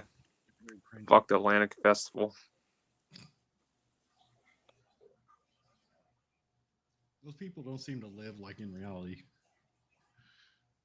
Well, because half of them are rich, or they made money off of that book they wrote that is utter drivel. It's complete shit. You can wipe your ass with it. Yeah, kind of like the Sonny Holston shit. Mm-hmm. But worse. But how worse are we talking? Scale 1 to 10. Yeah, I don't get it, man. Because like where I used to grow up, man, it's like it would take cops. I mean, if we called the cops, it would take them 30, 45 minutes to get out there on a good day. Mm-hmm. Vast majority of people still live in rural areas, man. Mm-hmm. Not everyone lives in the city, although people want to make it seem like it. Actually, police calls, they get better service faster in most cities than they do in rural areas. Let me say good afternoon to everyone. All right, we're about to do a fun one. All of you guys remember? I see Karen wearing a Mom Demand Action shirt. Yep, we're about to do a fun one. Shit! All you guys see that right there in the corner, right left corner. Crump Stream, where old buddy went down there and bought a bunch of auto sears, and then not too long back, you had a guy bring a bunch of harlots, all 3D printed stuff for gun buybacks. They banned that now. You can't do that now. As a side note, I think they did a very poor job in naming their organization, Moms Demand Action. I mean, that could be taken a couple different ways. Yeah, you think? Yep. But remember, they're all these anti-gun groups. They get a majority of their funding from Bloomberg. So Yep. They don't have great names like Everytown and what was it? Gifford. Yeah, it's her own name. It's like come up with an original name instead of using your own damn name. Nobody cares about you. But see, the thing that fucking sucks is the left is really good at the messaging. Even though they have shitty names for some of their stuff, they beat us because they have more funding. Well, yeah, and they have the media. That's one of the big things. Yeah, they've got two things going for them. They've got a shit ton of funding, one, and two, they've got the ear of the media. The media won't report on anything that is pro-Constitution, that is pro-America, that is pro-gun. if it's anti-America, if it's burn the system down, if it's that one socialist or communist liberal narrative, they'll eat that shit up. When it's something patriotic, or it's something that props up America, they don't give two shits. Here's one for you, and this is an honest question. It was last Thursday or Friday, Columbus, Georgia, which is right across the river from me. There was a woman, 2:00 in the morning. Here's a guy breaking into her house. She grabs her gun, shoots the guy once in the abdomen, stops the burglary / threat. How many people heard about this single woman defending her kids with a firearm? Zero. Only you. Yeah, maybe local newspaper. Maybe local newspaper will cover it. But it was only local news. Local newspapers will cover it, but everybody else, nope. Yeah. However, if she went out there and shot someone in a restaurant for no reason, it would be national news. Mm-hmm. Well, I remember whenever Giffords was shot. Whenever I was still pretty young. I was a kid still, but yeah, she was doing an event in Arizona. She was doing an event, but like the guy that shot her, wasn't he like a certified crazy person? He was. He was a nut. And matter of fact, there was a guy in the crowd who was carrying legally, who drew down on the shooter and was going to pop him before other people jumped on him. Yeah. But the dude didn't shoot him because his background wasn't clear. Yeah. And the media tried to spin that as, see, the good guy with the gun, he couldn't do anything. And it was no. The good guy with the gun made a right call that his background wasn't clear, so he didn't take the shot, but then the dude was taken down by other people. Yeah. What they failed to mention is she was shot in Tucson, and Tucson has always had a large gun control following out there. Yeah. How do I know? I'm originally from Phoenix. I know Southern Arizona quite well. Yep. I wonder if the place where she had that, where that happened, if it was a gun-free zone. Oh, it absolutely was. It probably was. Event. Yeah, it was a political event. There was a gun-free zone. The guy who drew down the shooter and was going to bust the shooter, he knew he was carrying in a gun-free zone. But it happened so quick, he didn't have a clear background. And by the time he had one, the rest of the people had already jumped on the shooter and stopped the threat. So he put his gun away, and then I think he helped with subduing the dude. Yeah. But yeah, it was a gun-free zone. So let's listen to these douchebags, because this one's funny as shit. And they talk about the whole 3D printed guns during this, which is absolutely hysterical, because ghost guns, I thought, were supposed to be the biggest threat to mankind ever. Only in New York. And look, and I am honored to be joined by a number of elected officials and community leaders and members of our different fraternities and sororities and just other civic organizations as well. Let me just welcome Councilmember Tiffany Thomas, who represents District F. Now, let me stop it right here. For those of you who don't know, and looking at the screen where we're looking, if you look off to the right and see the dude in the kind of purplish, pinkish tie, that is Al Green, congressman, an absolute moron. Oh, shit. Yeah. Did I get it right? District F? Yeah, I was about to say District F. On the west side, the A-Leaf area in particular, you'll be hearing more about that. Congressman Al Green, from the 9th Congressional District, which also represents that west side as well. That includes A-Leaf area, La Congresita Sylvia Garcia, good to be with her, the 29th Congressional District, County Commissioner Rodney Ellis, Precinct 1. Too many choices. That is the wrong Al Green, because the other Al Green, I love his music. This is the wrong Al Green, because he makes bad legislation versus making good music. Sanjay Ramahadran, who is the chairman of Metro, and then, of course, Chief Fenner and his members of his command staff who are also present. Justin Robinson of the Houston Area Urban League is also here. Moms Demand Against Action also present as well. So we have a number of representatives from various groups who are with us today. I want to thank poor everyone for being here thing. today for an announcement on the date and details of the second gun buyback event. It has been almost 1 month to the day that we held our first gun back on Saturday, July 29th. Really, it's been a few months at Wheeler Avenue Baptist Church. At that time, we did not know what to expect, but what I can tell you was an overwhelming success. It was scheduled to start at 8 a.m. and end at noon, but the response was so overwhelming, and people lined up in their vehicles and waited hours to turn in their guns to receive a gift card. In fact, through most of the day, the line was 2 miles long. We had to cut the line off about 7 I don't p.m. believe that at all. instead of They call Oh bullshit. no, dude, I don't believe that not one bit. And I swear to God, if they held a gun buyback near me, I would set up a table with a big sign that says, "I will pay you more than them." And there have been people who have done that and got in trouble for it, but I would still do it. Gotten some good 'cause- shit too. Well, I mean- your sign should also say that you won't bite their nutsack either. Yeah. I'm Yeah. not going to bite your nutsack. I will buy your gun, and I will give you more than a $50 or $50 gift card Gift card, yeah. for your Fuck your gift card. AR-15. Why do they give gift cards? Why don't they give cash? Because they're trying to rip you off. Because they're trackable. Oh, okay, gotcha. 12 Gift noon. card to buy the gun. So it was more successful than any of us could imagine. Certainly wanted to thank the Houston Police Department for just doing a phenomenal job, Chief Fenner and his entire team.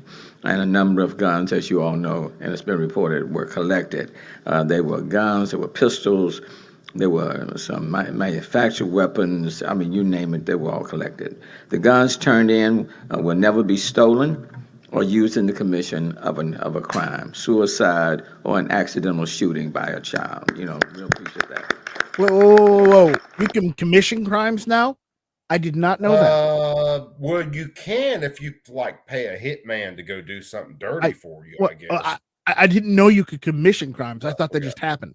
Hey, Perpetrate them. can I mention Well- something here? Yeah. What is the point of destroying a firearm when you could actually give it out to another police department or just recycle and give it to another person? Well, some of these police departments actually auction off all those firearms and they Exactly. make money off of them. So why do. scrap They the shit? don't destroy them. It's just wasting a lot of taxpayers' dollars and just scrapping that shit. Well, yeah, think about this. They are taking your tax dollars, they are buying firearms with your tax dollars, and then they are selling firearms and they are selling them for a lot more than they bought them for and making more money off of them. Too Many Choices reminds me of a crime that the government commissioned. You heard of it, Fast and Furious, right? Oh yeah, Yeah. ATF. No one ATF was held operation. accountable for that. The ATF. was No, all fine. not at all. That was the thing with which And I heard apparently, from, the guy who was supposedly creating himself as president, but I don't know because he doesn't know what he had for breakfast this morning. He was part of that. he was vice president at the time. He was You had he was Eric part of that. Holder, you had Eric Holder, you had Barack Obama as the president, you had Joe Biden as the vice president. And what kills me is Mexico recently tried to sue America for the guns coming into Mexico. They were trying to sue the gun companies themselves instead of Yes. instead of those responsible. Yep. Which I find funny because if you wanted to sue someone for guns coming into Mexico that actually were used in crimes, looks like you should sue Barack Obama, Eric Holder, or Joe Biden. That would have been the better suit. Or how about because the they were ATF involved in itself? it. Remember, ATF.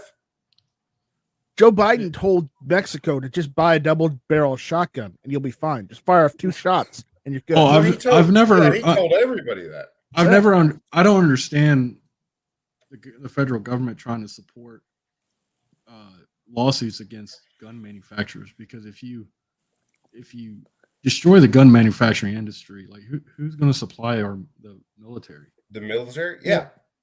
The military is going to What- get. They figure there will always be a manufacturer willing to do just military contracts only, Yeah. and not any civilian contracts. What would happen with our government is what would happen in what happened in many other countries. The government would just open up their own armory to produce weapons, while us plebes and peons weren't able to buy anything. We had that. The government closed it. Yeah, it's not going to be a I'm black just market saying. from any of that. Oh yeah, I'm just saying that's exactly what they would do. I have like one of the Let's- last. I have like two of the last rifles the United States Arsenal actually made. So Yeah, Oh, that's nice. but that's what they would do. If they shut down Remington, they shut down Smith and Wesson, they shut down Ruger, they shut down Downhill Sons of fence. Liberty Gun Works. If They shut Big down Sour. Colt. down, If they shut down Colt and FN, then And, yeah, there's no more government contracts. no, I have an FN. no. I have an FN AR-15, dude. That thing's nice. Yeah. I like Yeah, it. the But FN's what FN's the- got a factory here in South Carolina. They're great. Yeah. But what they would do is they would go in and hire people who work for these factories and say, yeah, this is the U.S. government whatever factory, and now you work for us. We want you to do the same thing you were doing before. You're just now producing guns for the U.S. military versus producing guns for the military and guns for the civilian market. We just cut the civilian market out of it. That's what our government would do. And the funny thing is, there would be some people that would take that, because then you know what that means. Oh, that means they're a government employee. They're a government union. They have a steady job. They get a government pension when they retire. Yeah, they have the pension, the whole 9 yards. There would be I would say probably about 25% would probably take it. I would even. Well, I mean, I would say shut down High Point if you're going to shut down any manufacturer. But I guess everyone needs a doorstop though. Well, no, they already shut down Jimenez, so they got to shut down somebody else now. Now, Coop, here's the thing. If they cut off the whole entire civilian market across America, guess what would happen? Black market. What's that? Millions of jobs being fucking destroyed and families be out in the streets. Mm-hmm. Dude, they don't care about that. They don't care about people being unemployed. Just look at the country right now. Half No, the here's country's what I'm saying. unemployed. I find it funny that the Democrats always say they're for diversity, but yeah, they want to fucking discriminate and disrespect people that make a living off their job. Oh, that whole diversity shit is a lie. It's always been a lie. It's absolute bullshit, and it always has been. It's But you discrimination, look my at book. look at what they've done with frames and receivers. Now, it hasn't stopped us from getting frames, because we can buy frames, but we have to buy our jigs and drill bits and everything separate. Speaking of that, look up DLD in his warehouse. yeah, I believe it's called DLD Hardware. Check them out. Yeah. Check out DLD Hardware. Yeah. But you can still get the old Spooky Boyd frames and all that. You can still get all the parts. It hasn't stopped anything. It just made it a little bit more complicated. But do you really think a criminal isn't going to get a firearm with a serial number on it and then scratch that number off and be like, I got my ghost gun? It hasn't stopped anything. Coop. Nope. You know what I've seen guys do? They make a firearm out of a fucking cocking gun and a steel pipe. I've seen it. They did it in Chicago a time, and it was just a single shot, one-time shotgun he made. Yep. Bro, I can make a potato gun that'll Dude, they fuck can you make up. anything. I can make a potato gun that'll fuck you up, man. Mm-hmm. Dude, you take 2 pieces of pipe, actually one over, one in, one handle, a cap, a nail. So spring. three pieces of pipe, maybe a spring. You've got a slam fire shotgun. Oh, yeah. And yeah, up close, that's going to rip you a new one. It's not stopping any gun crime whatsoever. If you ban all guns, if you could snap your fingers and make every gun in the United States disappear, it's not going to stop violent crime. I don't understand. Means is the bigger guy that 6'5" dude, 200 and some pounds that can beat the shit out of anybody. What that means is he now rules the fucking world. Well, here's a question. Why is there no shootings happening in Russia? Russia has all got their markets shit locked down, but yet there's fucking mafias and shit going on in there. Well, Russia just had a shooting the other day. Yeah. What, 2 or 3 days ago? 4 days ago? There was a shooting where a dude went in there and shot like 17 people. Yep. Well, my uncle used to work for Marathon Oil, and he was stationed over there in Russia for a little over a decade. And a lot of, from what he told me, a lot of the gangs and stuff over there, and mafias, like they're tied into the federal government. Yeah, absolutely. That's the thing you get from say countries like Russia, where, believe it or not, their organized crime a lot of times is ex-military. They're very well educated. They're very smart. Then they come over here, and being very well educated and very smart, they develop crime syndicates where our average criminal, let's face it, the motherfucker needs to be eating Jell-O on pudding day or some shit. There's just a big disconnect. Well, what I don't understand is, how is the ATF, how are they allowed, or by what authority are they able to unilaterally decide what is and is not constitutes a firearm? That's where you get into the Chevron deference. Yep, and prohibition. They were supposed to be dismembered after just prohibition, and they didn't. Yeah, because the ATF started out as a part of the tax Treasury, or the IRS. They're part of the Treasury first. Yeah, they were part of the Treasury. So they were supposed to go after untaxed goods. That was their mission. Alcohol for one. Which, yeah. Now they get to the point where they went into the Department of Justice, and we're looking at them being able to make rules under the Chevron deference, because the government basically said, we can't make laws that are, good enough. So you get to make up your own definitions of shit, because we can't make laws that cover everything. What's the Chevron deference? Chevron deference was a case against Chevron against the EPA. The EPA basically said that even though these things weren't covered under a law, we are saying that these things are wrong. And I'm dumbing this down because, goddamn, I can't remember all of it. But the EPA we are saying these things are wrong, and you can only have so many stacks producing carbon dioxide, and each stack counts for whatever. And it went to the Supreme Court, and the Supreme Court sided with the EPA, saying the EPA can make those decisions. But that's an ad hoc law, though. They just essentially made an ad hoc law. Yeah, it's a regulation that becomes treated as a law.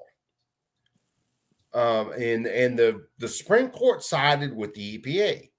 Now we get to the point where we have the Tennessee decision not too long back, where the Supreme Court said, wait a second, you don't get to write law, or you don't get to write regulations treated as law. So that got shot down. So this is eventually is going to filter up to the ATF and their so-called regulations. And they don't want it to go that far. Trust me. Because, what's the difference between a regulation and a law? Well, regulations are treated as law. So the only real difference that I can see in between a regulation and a law is the law is what Congress makes, and a regulation is what a alphabet agency decides it should be. That's the only difference I see between. If anybody else wants to pipe in, you're more than welcome. Yeah, I'm not like a lawyer. And I know Coop, you're not a lawyer. So. This whole ATF making legislation thing started all with Trump, bump stock ban. open a whole can of worms. Well, it started before Trump, but Trump was not a gun guy. No. Trump was not a constitutional kind of guy. He was a New Yorker.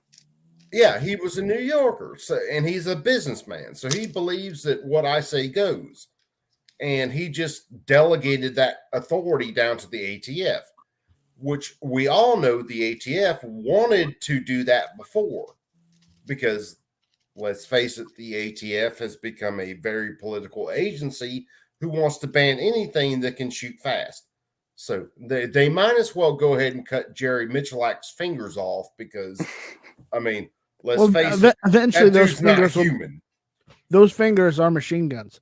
But but I don't know if you've seen. I've seen a recent picture. Jerry knows Chuck now. Chuck Norris. So Oh shit! so cut his fingers off at your own risk because he's got Chuck. Yeah, he'll just use his fucking feet at that point.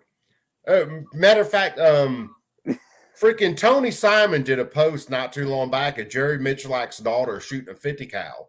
I mean, stand up shooting, and I think she did 3 rounds, 5 rounds, something She like does that. competition shooting too. And I said, She's really good. Yeah, I said it's not fair. Jerry Michalak isn't human, and his daughter was created in a lab. It's not fair. I mean, they're just not human. Of course, I'm joking through the whole thing, but, you know. All right, let's listen to these dickheads for a second. If we must. Yeah, we got to. It's a share the pain stream. Share the pain, we got bro. to share the pain. I know. Today, I'm pleased to announce the date of the second gun buyback event. It will take place from 8 a.m. Again, we're saying to noon, but we will be flexible. On Saturday, October the 8th. Saturday, October the 8th, starting at 8 a.m. Again at the Metro Park and Ride, located at 11,050 Harwin Drive. That's 11,050 Harwin Drive. And this, too, is in the Alief area, District F, in the 9th Congressional District. Our goal is the same for this event, to get guns off the streets. But we have to, but we will be tweaking the process to make it more efficient. And what I mean by that, you know, at Wheeler, we had, Commissioner Ellis, we had one line. And it was a long line, 2 mile long. This time with the support and help of HPD and Chief Fenn and his group, there will be how long ago was this? one line, more than one I got a drive question, through. Coop. Dude, this was just like 2 or 3 days ago. Dude, Nah, that's bullshit. Dude, that's bullshit, dude. Because I live near dude, Houston. you think the fucking there- Crips and the Bloods and all these gangs are gonna hand out for this shit? I dude? live near Give me a Houston, dude. fucking This break. this shit didn't have. There was no fucking line 2 miles long. No. This was like Well, hold on. I think this was like 2 or 3 days ago because they're talking about October 8th as the next gun buyback. So this was just a couple of days ago. Dude, there's never been a 2 mile long freaking line in Oh Houston. fuck no. No. Guns. If that's a 2 mile long line, I got a fucking 12-inch pecker. And I guarantee you it ain't 12 inches.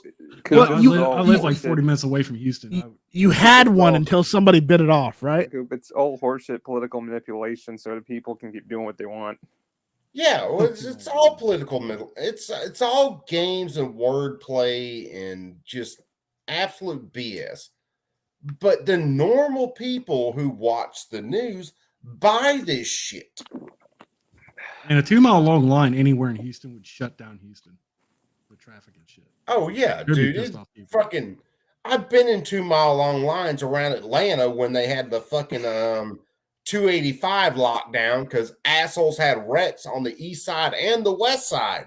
Thank you for that one. Yeah, it's fucking they're lying their ass off. Yeah, they're full of shit, man. They're so full of Lines. shit. So we're going to speed up the process by having more lines. People won't have to wait nearly as long. And then at the last gun buyback program, because we couldn't reach everyone, we gave out 150 priority vouchers, passes for the next time. So those who receive those 150 priority pass vouchers will be allowed to come to the front of the line. from the first event for this one. Kristen Ogorafor, you should be standing close by here. I don't know why you're sitting over there. We will not, and let me underscore this, we will not be accepting any privately manufactured weapons.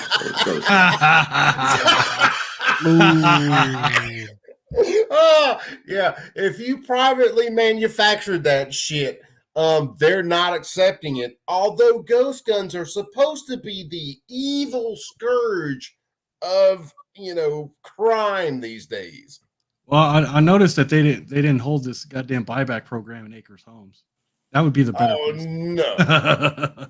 It would be like if they held a buyback program around me. I could think of a couple of different projects where they could do that, and they ain't doing that shit. Bro, go to Acres Homes, do this shit, see what happens. This is hysterical, though. Gun buybacks are a fucking joke. Well, yeah, they always have been. And just getting to the point where, like, the guys 3D printing right now, which, I've showed off some frames earlier tonight that I printed that are freaking slick. And it's not my printing that did it. It was just, oh, DLD's coming in. What is up, homeboy? Bro, okay. The moment I heard we will not be accepting any privately manufactured firearms, I was like, oh, hell no.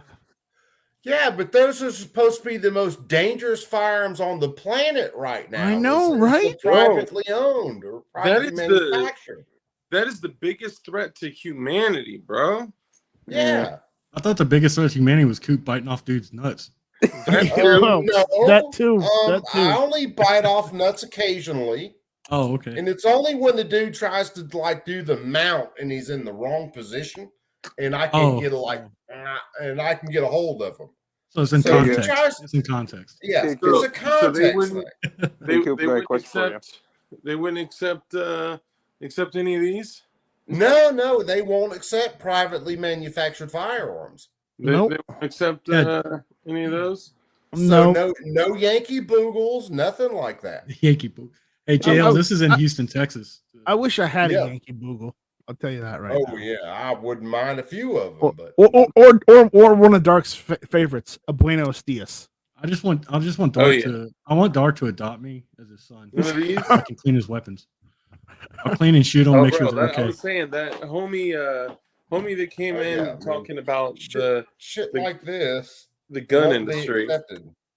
Dude, I'm telling you, man, if these fools walked into my gun room, they would fucking puke on the floor. Like, they would throw up on their shoes.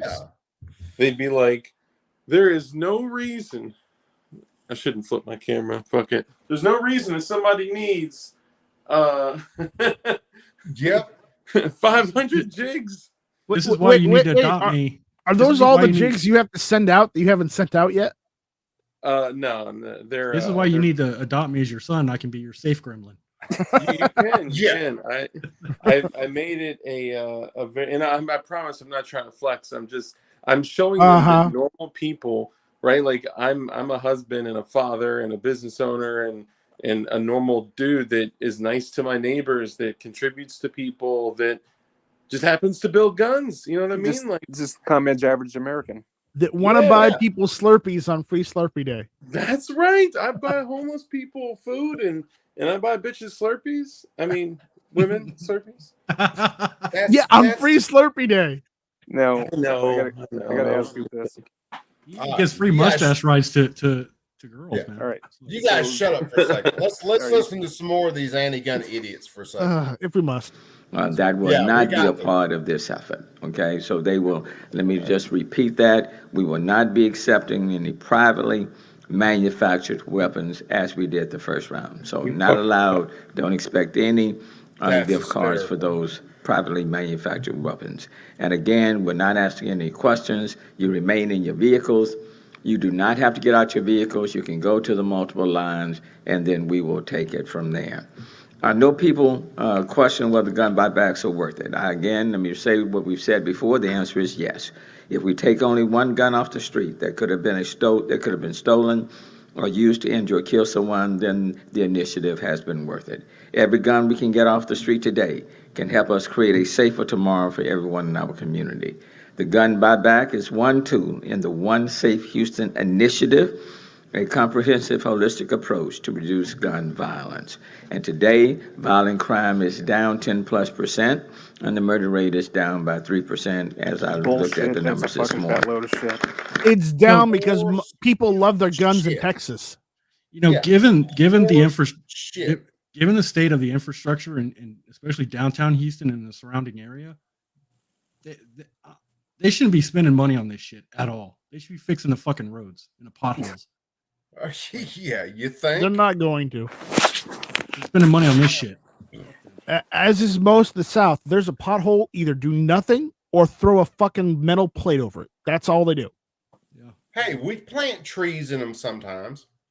No, you don't. They pop up naturally. Let me ask you something, Coop. You mentioned chewing on guys' balls. No, I only do that occasionally. Let me ask you this though: have you done it to an alligator? No, because their balls are internal and it's awful hard to chew on them when you're fighting them, unless they stick them out there, and they don't tend to do that. Yeah, he only wrestles alligators. Yeah, I mean, you gotta like stick your finger in an alligator to figure out what it's male or female. Most of the time, We just found a new national sport. I'm just saying that's what you got to do. That sounds like something up Dark's alley right there.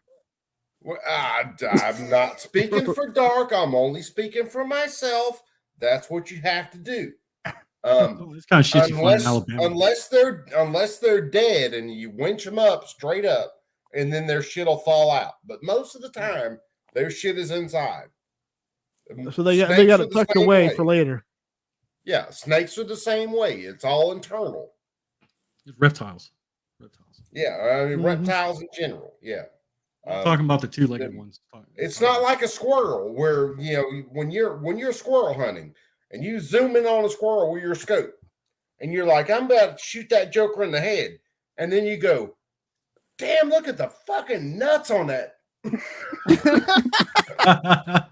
at the nuts on that squirrel. Yeah, if you have never been there, you have never squirrel hunted before, because goddamn, rodents got some fucking pouches. Yeah, they do. I'm just saying. Especially fox squirrels, dude. Oh yeah, man, fox squirrels are like poof. Yeah, they're fucking bowling balls, dude.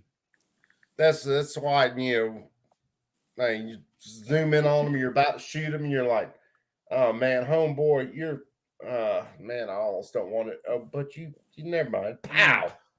Well, I mean, if you're using a scope to hunt squirrels, man, mistakes have been made though. Oh, dude, I used to use a shotgun all the time. I used to kill the shit out of them with a shotgun. Yeah, I used to use 410. Yeah, scope 22. Scope 22. That's where it's at. Too easy. That's too easy. Yeah. Now a scope 17. If you are using Hornady ballistic tip 17s, oh yeah, don't hit that squirrel anywhere but in the head.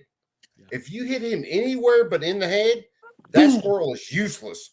Yeah, he just disappears. He will. You'll cut him in half. It'll be like rear legs and everything else is gone. It's equivalent to shooting. Have you guys ever seen a deer shot in the neck by a supersonic 300 blackout? Not a supersonic 300 blackout. No, it's guillotine. Oh shit! Yeah, it's pretty foul. And as I'm looking down, it's being that I don't have my daughter, I made her big.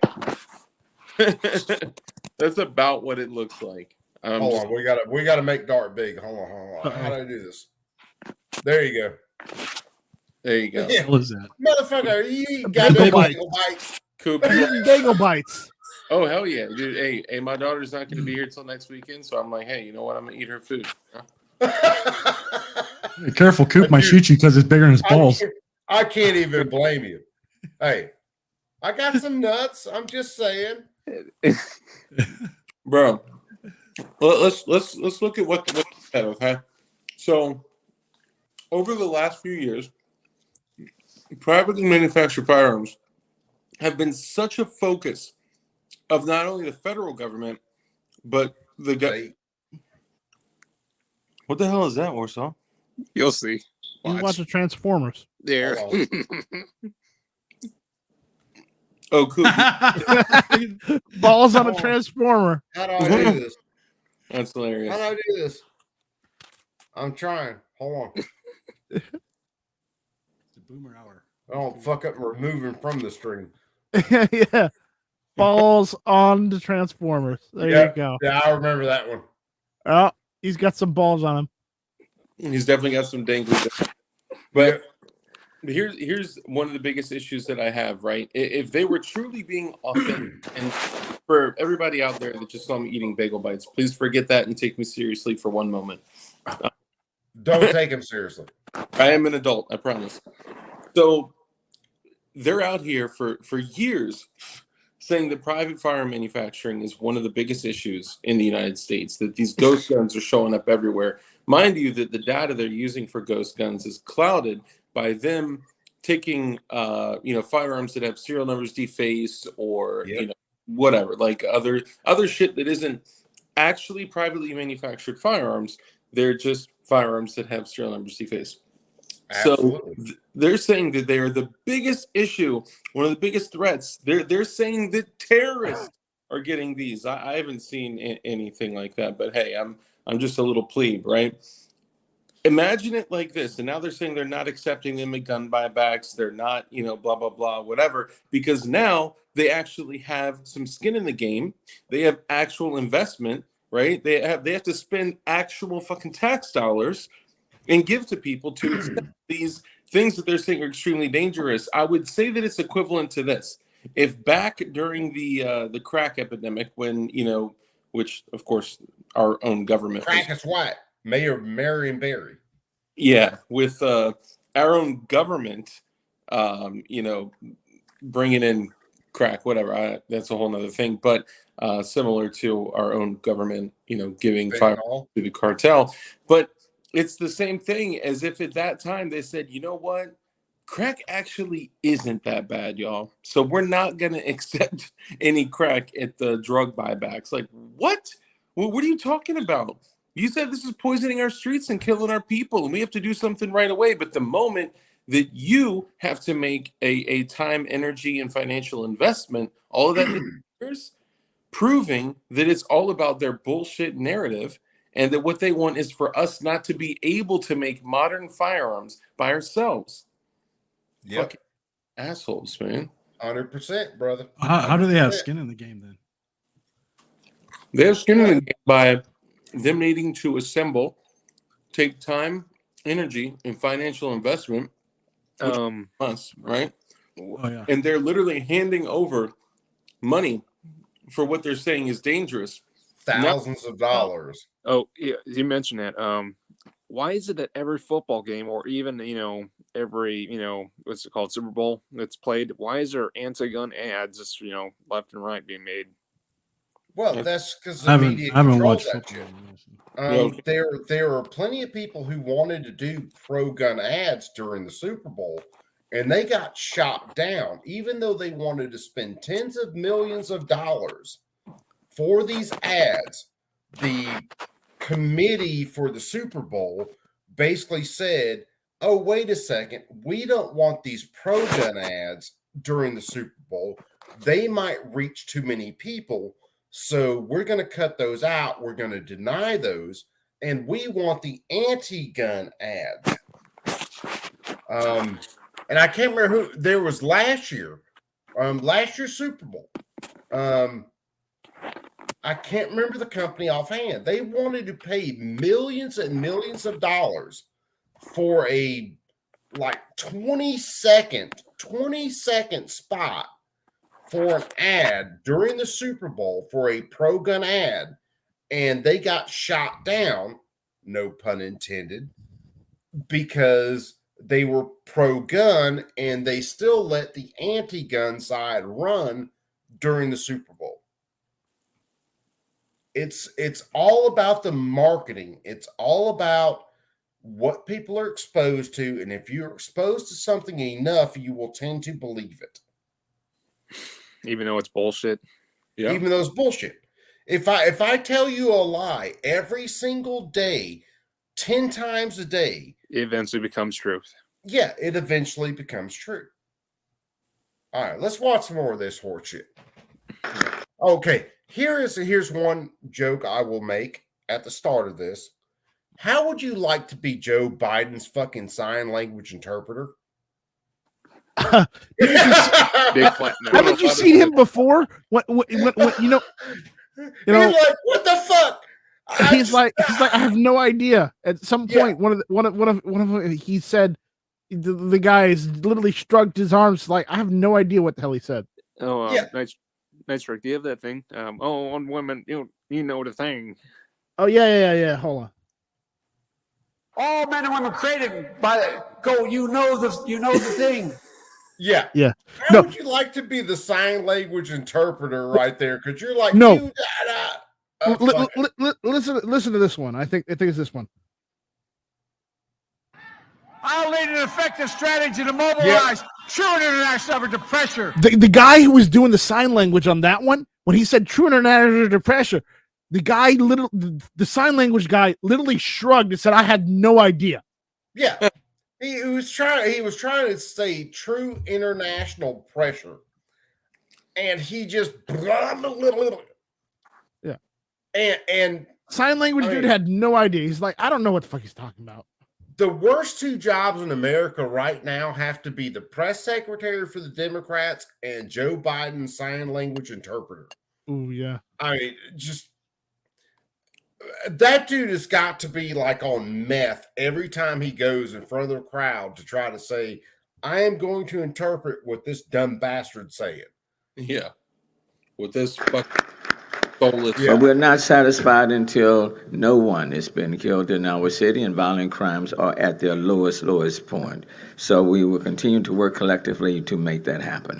Now, let me just yield, and let me first bring up Chief Fenner, who will be followed by Congressman Al Green. So, Chief Fenner.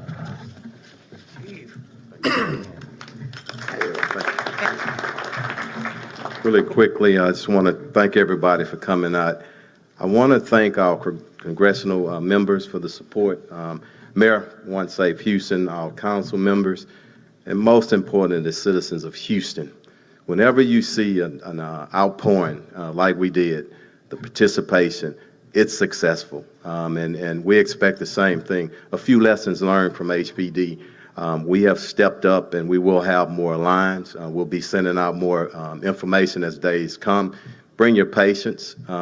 We'll get you through quicker. And as the mayor said, those with priority will be moved up to the front of the line. And look, let me say. What do they call priority? What's that? He says those with priority will be moved up to the front of the line. So what is priority? The people that were at the last gun buyback that didn't. Oh yeah, that's right. That were given the. Here's the funny thing, real quick, before you restart it. Yeah, go ahead. They were given vouchers to come back to the next one to be put first in line, and they're creating this false narrative of a sense of urgency, right? They want to say, "Whoa, guys, there's such a big line, and there's so many people. There's already people lined up to come back to the next one," so they can try to encourage those that were on the fence to come. But here's the deal. Did they extend amnesty to those people that came out there, showed their face, their car, their firearm, and all that shit? Did they extend amnesty over the next week or 2 weeks or month or whatever? Fuck no. They can easily track down where you are, come snatch that gun, and give you a fucking felony if that shit's That is true. Yeah, you're 100% right. Amnesty is at the event. Yep. So if you showed up there like old buddy who brought the auto sears, okay, your best deal is like he had, where they made some phone calls and he got his money for him. Do not leave that buyback with those auto sears. You drop them bitches in the parking lot or wherever else, and you go home and erase every file that you have on your fucking printer, because Dark's right. That amnesty doesn't extend anywhere outside of that buyback program. So if you're thinking about printing Sears or some other item, realize these people would come to your home and arrest your ass, kill your dog, you shoot up your fucking family, because you were trying to do something to But make mostly some your cash. dog. Mostly Yeah, shooting your dog. I don't know. They have a good record for shooting your pregnant wife while she's holding your baby. So yeah, that's why I feed my dog a couple ounces of Tannerite every day in his dog bowl. Yeah, such a situation. Hey, that will definitely take care of some things, depending on the distance. Don't forget having a reactive plate carrier is really important too. Yeah, Tannerite plate carrier. No, but look, the reality is that most of these people that are doing this, and I'm sorry, I'm not trying to say anything negative, but most of the people that are doing these things are doing it for like social media clout. So it would not surprise me if some fuckhead in the future takes like a picture of like a whole building plate filled with boogles and posts it like, oh, guess what I'm gonna do? And gets raided. Yep, not today, bitch, because that amnesty doesn't exist in your home. The amnesty only exists and honestly, I get it, sticking it to the man, taking their money and all that, but fuck them, man. We're giving them stuff and we're giving them a message to give to the general public, which is they can now go. I haven't seen it, but Utica can now go and say, guys, this event that you taxpayers contributed to got 60 machine guns off the street. What does that sound like? That sounds like a success. Mm-hmm. They're just too stupid. Well, there's two balance.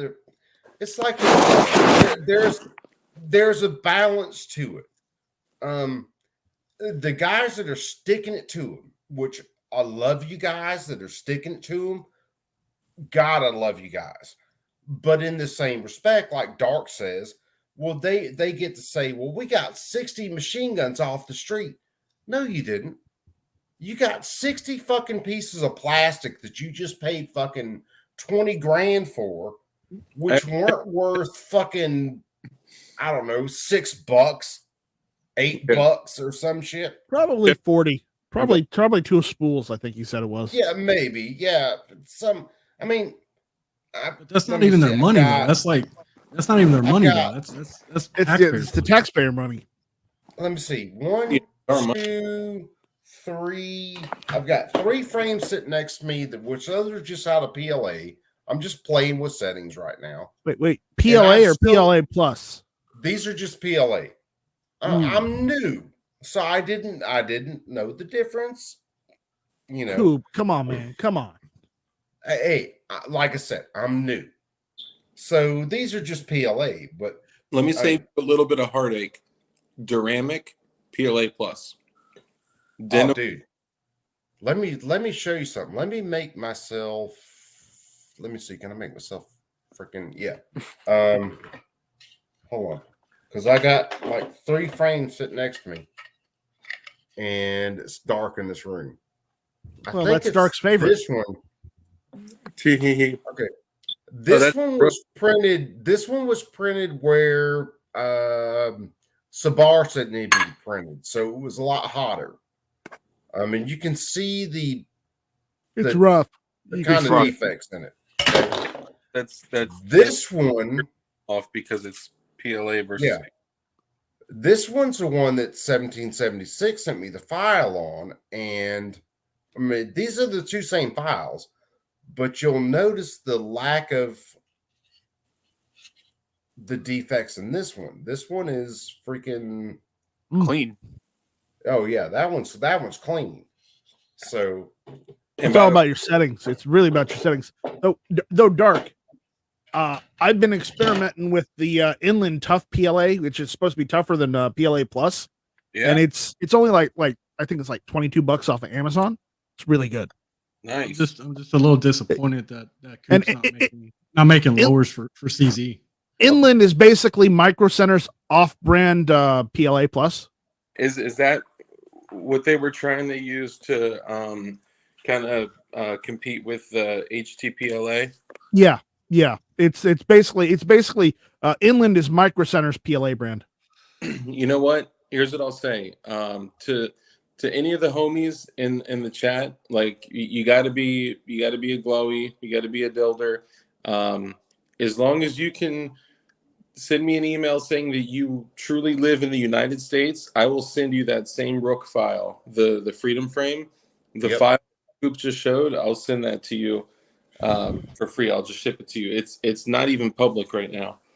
Dude, that is, and what Dark's talking about, let me tell you something. That is a badass fucking file. And it's already spliced G code, ready to go. All you got to do is plug it in, push print, settings, temperature, and let it ride. Ready to go. Send me the file. Yeah, Knuckles. Let me tell you something. Knuckles, and this is where I will praise 1776. Knuckles saw one of my first prints, which was the Chairman Juan print. And he freaking got in touch with me on Instagram, and we spent at least fucking 45 minutes on Instagram with him on a call with me, going over printer settings and what I need to do with my printer, and just tons of shit that he didn't have to do. Fucking helping me out, which I freaking appreciate so goddamn much, because he took the time to do it. Show me his printers, show me what he does. I can't praise him enough. Because most people in his position would probably just blow you off. But here he is, and he's freaking making the call to me and help me out with my printer and my settings, sending me the file. Dude, I mean, you can't beat that shit. I just got over nightmares with upgrading my 3D printer. It's freaking nightmares because they changed Creality changed motherboards. Yeah, and I got the wrong firmware, and I bricked the board, and I had to go and reflash all the firmware to get the board working again. It's a pain in the ass. Let me just say that in response to Clint Eastwood, he is correct. And Clint's one of the homies too. But I will say, sending a file isn't illegal. No, if it's not. In a different state breaks the law and prints a frame, just know your state laws, rules, regulations, local restrictions and sanctions, and all that shit. It's just like having the file and using it are two different things. It's just like it's like having gunsmithing books on how to turn your guns to full auto isn't illegal to own those books. It's only illegal when you put those books into practice. Yeah, absolutely. So the knowledge isn't illegal. Using that knowledge to actually make something, that's illegal. Yes, absolutely. So like I can have books and I can have, say, images of how to turn an AK full auto, how to drill the third pin, how to freaking do everything I've got to stuff the on third that. pin. Yeah, I do too. You can find that on the internet for free. Yeah, it's easy. Read it. As long as I don't actually take that information and turn it into real life, then it's completely legal. With files, as long as they can't prove that those files were sent overseas, then you don't have to deal with ITAR. Yeah. And that's a whole nother leg of this whole freaking. It's the intent they're always after. Yeah. Well, that's the other thing I was going to bring up. Like, it's not illegal to have a book on, converting a platform to a machine gun, right? However, if you have like a Rubbermaid bin with a lower receiver and a drill bit of a certain size and that book and the auto parts that you need to convert that to a machine gun, the ATF would say that that's constructive intent. So just be cautious in the manner that you do things. And if you're already doing some hot boy ass shit and you are like sending messages to all your friends and you're like, I'm going to 3D print this frame, that's probably not a good idea. Well, here's a crazy thing. And I was telling some guys about this yesterday. So, and I'm not saying I like building AKs. I love building AKs. It's actually freaking therapeutic to me.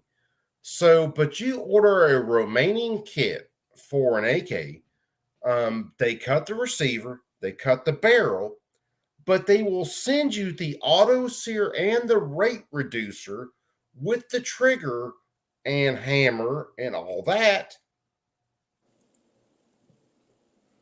Because what they say is at the ATF, the barrel was once a machine gun part, so you can't ship that in.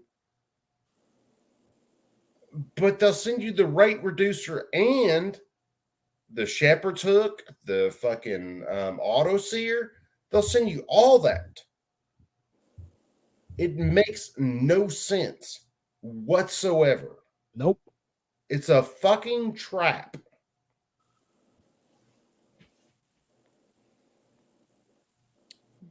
All right, let me play this some more because I'm fixing to hit the restroom again real fast, and we're going to listen to this. It is because we didn't have this in our policies last time. The privately manufactured guns, you call them ghost guns or 3D, whatever you want to, we're not accepting them. You can bring them in. We'll accept them, but you're not getting any money for it, okay? So let's just put that out there and be honest and transparent about it. It's about people bringing in guns. And any gun that comes in, it's a win for the city and the win for the citizens in the Houston region. No, we want to keep that going. So proud about the turnout on last time, and we expect even more on this time. And we'll get everybody through that we can. And I know the mayor said we're targeting to start at 8 a.m. again to 12, but pretty much the troops know we're probably going to go beyond that. So just glad and proud of the support that we have here. So thank y'all. Be proud of this. You know who's turning in Before guns? Congressman Green comes Gallery in, and in the Heights. and Congresswoman Motherfuckers Sibley that Garcia, I aren't do on want the to note third board and this is an not turning- initiative working in collaboration, of course, with our federal partners, but with the county. Again, Commissioner Rodney Ellis has first and foremost working with the county. So thank you, Commissioner Ellis. Congresswoman Sheila Jackson Lee, certainly want to acknowledge her as well. But the One Safe Houston program is being underwritten by $53 million. Those are $53 million coming from opera funding. So before the congressperson comes up, I wanted to note that this is a $53 million program, the gun buyback program. All right, stop. I got you. $53 million project? Yes. $53 million project. That's a fucking joke. That's It's an our tax absolute dollars. joke. That's our fucking tax dollars. Yeah, you're paying taxes. If you are in Houston and you are paying property taxes, you're paying state taxes and all that, guess where this is going? $53 million for gun buybacks that aren't stopping a single fucking thing. No. Well, it's like I was saying earlier. The problem is that, like, the people in Third Ward, the people in Acres Homes, they're not turning in their guns. Oh, It's people in the Galleria areas, people inside the Heights and stuff that are turning their guns. You want to know who's turning in some of these guns? If someone knows that they've got quite a few bodies on a gun, they'll go turn it in because this is an amnesty and they know they're not going to get questioned on turning this gun in. It's either that or they throw it in a river. But if I throw it in a river, I don't go get money for it. I had a fucking lady walk in her husband's firearm collection to the gun shop I worked at back in the day, right? And she walked in all these beautiful guns. I'm talking like model Smith & Wesson 29s from the 60s and 70s that were still in the wax paper. Oh, with God. with the fucking almost blued and box with the blue velvet inside. Gorgeous. Walks in all these fucking beautiful over-under shotguns that are engraved, and he had a Armalite AR-10, like one of the super early Armalite AR-10s, one of the ones they submitted for the military contract and all this shit. And at the very end, she was like, "Oh, there was one more that was in the attic or under his bed or some shit like that." She walks in a crink, all right? And I start looking at it, and I rack it, and pull the trigger, and then turn it to the side, and then I'm like, oh my God, this has a third pin. And I was like, click, click, click, click. I was like, well, this must be like just one of those guns, like it's the Y-axis receivers or something like that. It's like maybe when rules were different. So I click it on the middle setting, I hold it down, I rack it back, click, click, click. Oh, nope, it's a machine gun. So I get my owner, I'm like, yo, this is a machine gun. So I was like, ma'am, did he have a book of like stamps? No, he wasn't big on collecting stamps. He was more of a gun. Like, no, oh yeah. Did he have like tax stamps, like NFA items? Did he have silencers? No. That one he said was a really special one. I was like, oh, it's special. It's special.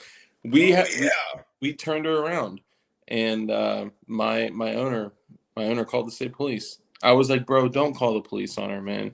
And I mean, I think it's bullshit. I would have just told her, hey, you gotta leave this with this one. You can't leave this one here. And then I would have walked to the back door, came around back and like, yo, how much you want for that thing? It was a Tula. No kidding. Tula Crink, bro. It was a 74U. Yeah, AKS 74U, fucking beautiful. So that's what inspired me to then after that go build my AKS 74. Well, I didn't build it, but it was an AKS 74U in 5.56. But dude, there was Tula Crink. There was it 5.45 or 5.56? 5.45. Yeah, there was one I think it was in California. This dude, it's been years and years ago. This dude moved from another state to California. He died, and his wife had all of his guns. And she basically, I don't want these guns. She wanted to turn them into the city. One guy, I think, actually realized what she was turning in. He had an STG-44 bring back from World War II. Coop, that video, I have it here in the chat if you want to pull it up. Where you got it, man? It's on YouTube side chat. Yeah, let me look and see. Because actually, that's the same one you mentioned. I actually found. I'm not seeing it. Where's it at? Hold up, I'll put a post here. Tuning choices. I see. If it's a link, if you're not a mod, it won't show up. I'm a mod. It should show up on the side. You are a mod? It should. It should show up. It's in private chat. No, YouTube. Oh. I reposted. Oh, well, I'm seeing it. Yeah, I'm seeing it in private chat. Let's see. And by the way, for those bringing it up, I did not call the police. I just said we can't take the gun. And my owner was like, why can't we take it? 2 million of that 53 goes to the gun buyback program. And as the last time, we end up distributing close to $100,000. Shut up. I don't want to hear your shit right now. Let's see. So, let me see. So I'm going to have to do a screen share. We cut it up. Dark. See, I'm going What's to up? do entire If screen. you had to accept it, would they have to cut up the receiver and everything? Oh, yeah, dude. They would have fucking, yeah. Yeah, we're technically not legally allowed to accept it. We'd have to take it in. We couldn't just accept it as, a traditional transfer. We would technically have to take it, log it in, do a Form 3. But since there was no legal Form 1 that existed prior to that, and do a Form 3 right away, demill it, which would be cut it 3 times, crush it, plasma cut it, whatever. Yep. Okay, so if it's a 74U MS, is it a SBR or is that a full auto machine gun? Because that's technically, couldn't you just strip it of all the parts and just cut the receiver? No, you got to cut it with all the parts in it. Yeah, it's the receiver is technically what has to be cut because it's a third auto pin. Yeah, but I don't know. So you're saying it has to be cut with the? Yeah, the receiver, from what I understand, and I could be wrong. We're not lawyers. I'm just saying. I'm not a lawyer, but the receiver, when the receiver is cut, has to be cut with all the parts in it. So, like when a AK is cut, you have a barrel in the receiver is whole, trigger groups in there, and they cut it with all that in there. Then they cut the barrel in like a couple places. Then they fucking slam everything in a box and they send it out. But as far as I know, it has to be cut with everything in the receiver. Damn.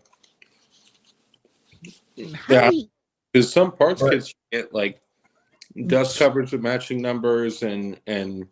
Oh yeah, the dust cover doesn't have to be there. Oh, here's when the they thing. cut it. They're doing it from a foreign country, though. That's different. Yeah, only the receiver has to be cut, and the receiver and the barrel. Yep. And because the ATF says is the barrel was a part of a machine gun at some point, so it's always a machine gun, so it can't come into the country as a complete unit. And that's part of ITAR too. Yep. That's part of the whole ITAR bullshit, whatever. That's why you get, say, a Romanian kit, which is the kits I've gotten. And you have a barrel stub right in front of the receiver that has, say, the sight block on it. And then you have a barrel section that has nothing on it. And you have a barrel section that has the gas block on it. And a barrel section that has the front sight block on it. You get all that shit, plus the auto sear and the fucking rate reducer in one kit. Yeah. You can have it, you just can't install it. Yeah, you can install it. All right. Stop showing our private side chat. Hold on, because we're going to show this, because hopefully... You guys let me know where this shows up, because I'm a retard at showing this shit. So that's how big. This pissed me off when I saw this video years back. Oh shit! Guy with the gun. Ah! No, you did. You too bad. No, it's a USCCA commercial. So hold on. So Coop. Right. Well, real quick. Sorry, real quick. So yeah, in the future, when you go to share, like if you unshare all the, just click to unshare that real quick. I know, I'm sorry, but hear me out. Yeah, So go ahead. Once everyone can see like all of your screen, there's some, risk of, something with that. If you, when you go to screen share, just go to sharing a tab. It won't show any other information at all. It will only show that one tab. Share that just so you didn't get so it didn't have your fucking VIN number up there and shit. Sorry. Yeah, well, what can I say? So just everybody say whether you can hear this or not, and we're gonna run it. This morning, police officers in Connecticut received one very unusual. Oh, this was in Connecticut. Yep. Damn, she is pretty fucking hot. Just saying. Yeah, back in 2012. World War II. I would like to go on the record and say that I would have unprotected sex with her. I just want to. Yeah. Oh, yeah. Absolutely. $30,000. Jeff Saperstone reports. All sorts of guns were turned in at the gun buyback event in Hartford on at Saturday. What? What? That Stromkover. Look at that. Look at that. Go back a second or two. Dude, hold on. that is a fucking M16A2, an M14, and an STG-44. Look at the M14. Yes. Look at the M14. That's an actual M14. Look, it's got the switch. That is a real M14 with the fucking auto switch on it. Yes. Absolutely. This was got to be a Vietnam vet. My M14, unfortunately, doesn't have the auto switch. No shit. That is $100,000 worth of weaponry. At least. And sadly, some of that shit was scrapped. No, it's more than 100,000. It's probably 150. Well, I think she got over 200 something thousand for the SDG. What? So it was. Yeah.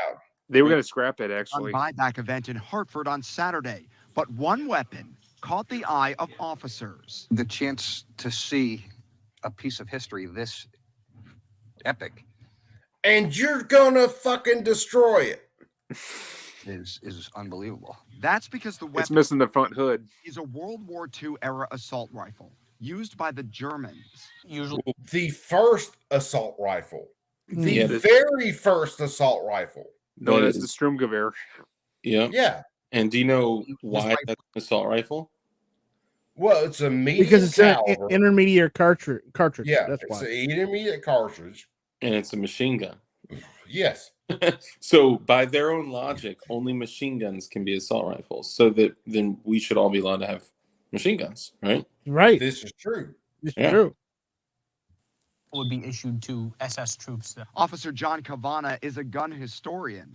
The woman turned in the weapon not knowing how much it was worth. In excellent condition, NRA rates this gun between $30,000 and $40,000. But you might be wondering right now, how did a German... It went for way more than that. From what Oh, I yeah. know. Yeah, with bringbacks, with stamps on it. American. You could kill a soldier back then, and if the captain of your fighting unit signed off on it, you could send that gun home to your family, your kid, brother, or cousin, anything you wanted. Her father, who was a World War II Army man, had brought this gun home from the European theater. The gun, developed in 1944, holds a 30-round magazine and could shoot 500 rounds per minute. Cavana says every modern assault rifle produced today is based on this design. As soon as officers saw the weapon, they knew its... Give or His take. fucking ass walking down the goddamn hallway with that shit. Yeah, right. Could you You imagine? fucking donut eating motherfucker. Could you imagine if Hoff saw this shit? Who actually has a real STG-44? Yeah. Oh my God, Hoff would lose his shit. Off right now. Yeah. Hoff would be. It's like that's not fucking true at all. This guy's a dumbass. Dude, Absolutely. this guy said that he is this officer is a firearms historian, and he's like, yeah, he was an army guy. It was in the Europe theater. Like, come on, bro. You'd be like, this firearm belonged to the guy who was sent back to fucking historian. It's like my Yeah. dick. But Yeah, I will absolutely. say, fucking based for not, for stopping it going to the scrapyard, fucking based, and based for actually letting her auction the firearms off. That's dope. Yes. No, Well, no, absolutely. Because We lost the M16 and M14. Yeah, She did? the one guy who caught on to this shit was like, no, there's no way she's getting like a $50 gift card for this shit. Yeah, base dude, appreciate you, but still, I mean, people should have been able to have it. Yeah. I mean, fuck off.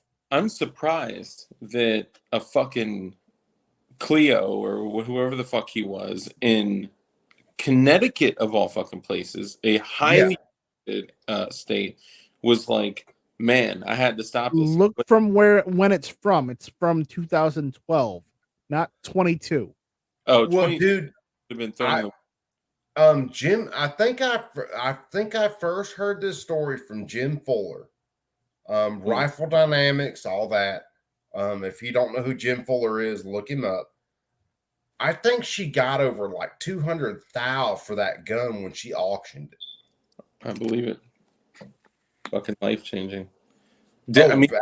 Grant her amnesty. Did they give it to an SOT or like what the fuck? Like, I think they auctioned it off to Museum. the museum. oh, dope. Because the only people she was allowed to transfer it to was a museum or, I guess, either museum or some other institution. Yeah, I'm not because sure.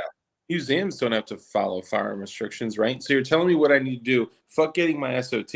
I need to open up a fucking museum. That's what you're saying. Well, how do you think Dragon Man does his stuff? And He's if a you've museum. never looked up Dragon Man, he's a museum. Are you talking about Dragon Man, the guy from Germany? No, No. Dragon Man, the guy out in what, Utah, or is it no, it's Utah. Colorado, I think. It's either Colorado or Utah. I think it's Colorado. It's some flat ass place with a fucking He's got this huge range that he operates, and then he's got this like ridiculous surplus collection of machine guns, tanks, vehicles, you name it, and he's got actual machine guns mounted on the things. He's got like the underground armory or something like that. No, it's above ground. No. This is above ground. This is Look up museum. Dragon Man, you'll find him. Yeah, I'll look it up. Yeah, if you just Google Dragon Man, you'll find him. He was a freaking. He was the Navy. I think he was Navy, but he has a freaking collection. He's got the most privately owned machine guns, I think, in the United States. Dragonmans.com. Okay. Go there. Is he an 0702 SOT or is he just a museum? I think he's just a museum. He's both. Well, see, the thing is, his museum is right next to the range he owns. He also owns a lot of nice cars. I bet he does. I don't know about the cars, but I know he has freaking tanks. He has machine guns. He's got he has Jeeps, half tracks. If he you has dealing in fine weaponry is like dealing in fine art. Once you can afford, your items, you can likely afford whatever else the fuck you want. Oh yeah, and he can do it. True, yeah. If you look at Dragon Man, he's out in Colorado Springs. Yep. Okay. That's what I thought. There. Let's watch some of this. Its value. This is a gun that actually should be in a museum rather than in a shredder. That's why they will. You think? Facts. You jackass! Will allow the owner to sell the gun. I give her credit for bringing it to us. A piece of World War II history saved. No credit for bringing it, because that woman should have had other people in her life that should have come in there and be like, "Yo, Nana, I got you. I'll bring this shit back to the crib. I'll give you a $250 gift certificate. How about that?" No shit. Yeah. Hey, Nana. Here's $250. 300. Yeah, I'll take that off your hands. Mm-hmm. Jesus fucking Christ. That program, this gun buyback program, is built in. Okay, we're getting back to the buyback. In that one safe Houston, and we anticipate doing another $100,000 and hopefully even more. But I want to acknowledge the fact that, but for the federal dollars, but for the opera funding provided by the Bud Fund. Well, just realize what he said was, but for the federal dollars. So they are getting federal money for this. Of course. And do you think that they're ending this buyback at a net negative, or you think they get to keep all the fucking funding? I think they're going to keep the funding. They're keeping the funding. Fuck yeah. Biden administration, we would not be able to do these gun buyback programs and then working in collaboration with the county. So please give it up to the congressional delegation for these dollars. Oh, here comes Al Thank Green. you very much, Mayor, for your very kind words. And thank you for your stewardship in managing the funds that the federal government does return to Houston. And I put the emphasis on return because these are our tax dollars that are coming back to our coffer out of the federal government's coffer. Stop. I want to thank the Commissioner. All right, This is in Texas, correct? Yep, Houston, Texas. And who's the governor of Texas last time I checked? Freaking dude in the wheelchair. Abbott, right? Abbott. Is Governor Abbott? I Abbott. thought Ted Cruz was still in power of that. No, Abbott. Because I remember Ted Cruz would be on top of this shit. He would shut it down ASAP. Ted Cruz tries, and I think I'm to the point where I believe Ted Cruz talks a whole lot of shit versus actually doing something. Which So does is Lindsey the Graham. issue. Yeah, Lindsey which is Graham's the useless. issue. Well, Lindsey Graham found his balls when John McCain died, And then he lost them right after. Yeah, just Both two separate heads.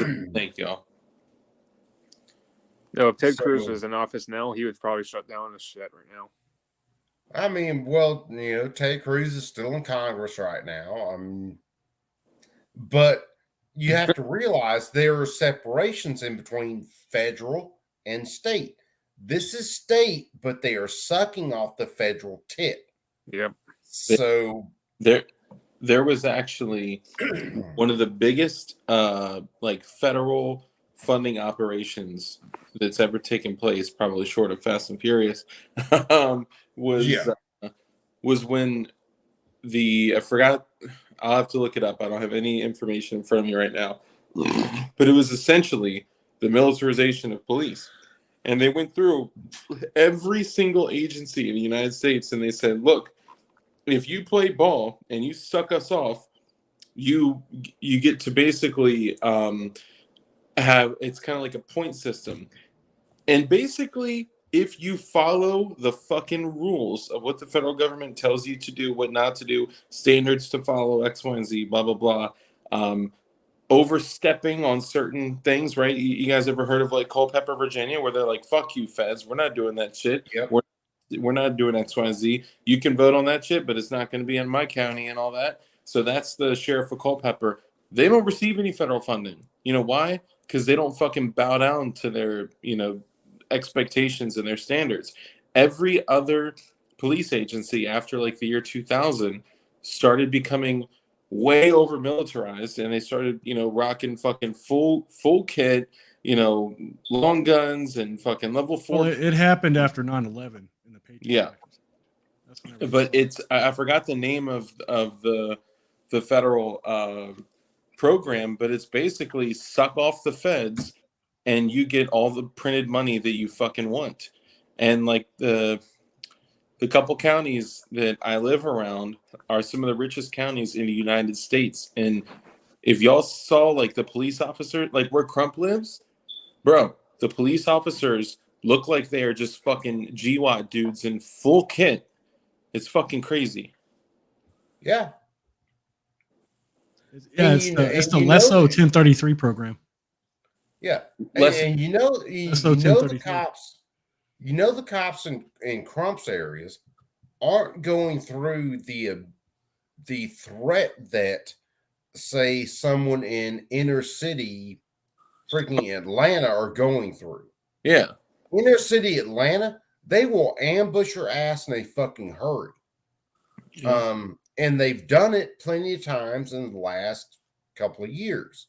Fucking Chicago and like all Detroit, Michigan. Yeah. Fucking Flint. And it's so funny. Jeff Cron says, Dark, do we need to cash app you for a smoke detector battery? Yeah, plenty. I got a little beep. I just gotta change it. That's all. Let's finish off this last segment of these crazies. Oh fuck, man! There is no end to this fucking crazy. There's also another. There's also another program. There's also another program, the 1122 program, that's managed by the DoD. And that one allows state and units of local government access to federal sources of supply to purchase equipment to support counter-drug, homeland security, emergency response activities. And that can include military hardware. Yep. Yeah. Great partner to work with. He's someone that understands these issues quite well and has done an outstanding job of imparting knowledge about what we're trying to accomplish to the community. The city councilwoman, I want to thank you very much for all of your labors on city council to help make this possible, working with the mayor, as well as all of the other persons who are here that are associated with this endeavor. And of course, my colleague, Garcia, I thank you. And I thank Jackson Lee, I thank Lizzie Fletcher, because we all voted for this. We voted for it. And I'm not going to stand here and claim more than I deserve. I deserve to have you know that you have people in Congress from Houston who work together, vote together, and together we make things like this possible, working with the mayor. But we say that ghost guns are the most horrible thing on the planet, but we're not going to accept them anymore. Okay. Working with the commissioners and working with other persons who are interested in these issues. Finally, this, dear friends, it's important to note that no questions are being asked. There's no one who's going to try to somehow find out how you acquired this weapon on this occasion or whatever. This is all about getting the guns off the street. So you need not be concerned about questions that are going to be asked. unless you show up and I got a say question for something this that would prompt a question, then the chief has a duty to ask, okay? What'd you say? I got a question for this guy. Yeah. What is behind this? What is your motive? It's all about control. That's the only Exactly. thing that they want. It's power and control, I should say. And narrative. They want to be able to paint firearms as a menacing thing that they Exactly. by them removing firearms from the public, they want to make it appear that it is a duty that they're doing for the public, but they're actually taking away from civility. They're literally removing items of self-preservation from the general public. Absolutely. 100%. But the next point, we want you to know that I agree with the mayor. This is a means by which we can save lives. There's no way to prove the number of lives that will be saved, but we do know that if the So, fuck me running. Dude says it right there. There's no way we can prove the number of lives saved, but we're going to save lives. Yeah. You mean by adding fuel to the fire? Yeah. I just fucking come on, man. There's no way. gun is not on the street, it won't be a part of But trust any me, violence. it's positive. I mean, that's literally like there's no way to prove that this is good, but it's good. It's a sales pitch. Well, it makes you feel it makes you feel good, you know. Yeah. Doing something. When you're doing sales, you ask questions that require a yes answer. And if you can get enough yes answers in a certain amount of time, you can sell someone anything. And this is what they're doing. Oh, it'll stop gun violence. Yes, I want to stop gun violence. Why? Because anybody in this chat wants to stop gun violence. We do. I would, if I just in a situation or at an event or whatever, I would, without even thinking, I would put my life on the line to stop gun violence. Yes. Well, I would do it to stop any kind of violence. Yeah. Why is it just gun violence? Yeah. Gun violence, knife violence, violent acts, boot violence. Yeah, boot violence, hammer violence, fingernail violence, any type of violent act, I would absolutely have no problem putting my life on the line and dying and not expecting, like when we talked about Uvalde, right? I was like, I would have gone in there with no expectation of being able to leave, for my brothers and sisters and just people, for the fellow man. Yes. Uvalde was a situation where you had a classroom, you had basically a rectangular room that this dude was in, which had exterior windows. There were many ways to engage that threat, to stop him before he had chances to kill all those kids. I bet if Randy Weaver were in that room, they would have found a way. Found a way to take. All right, let's get back to this. Yeah, sorry. So please, bring your weapons.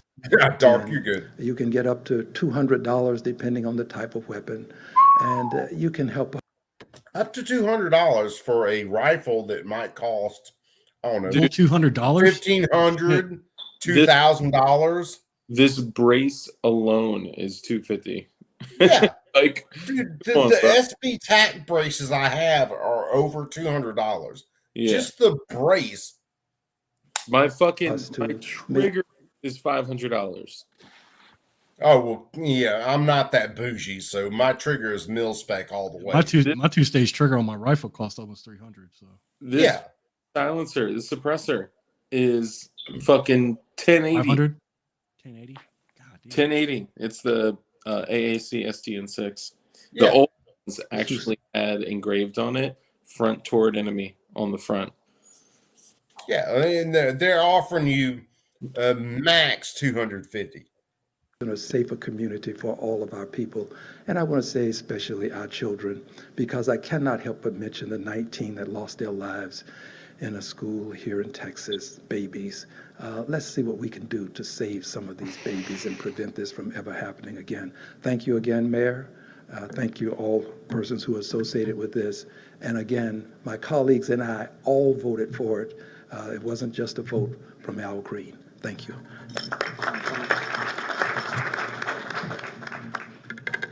Thank you, Mayor, and thank you to everyone here on the stage. I know that all of us have worked together on making sure. Yeah. This is Garcia, and Garcia is an anti-gun person from the freaking way back. I'm going to go out on a limb and guess that she smells like cheese on a regular basis. I would bet money on it. We're looking at the sea hag.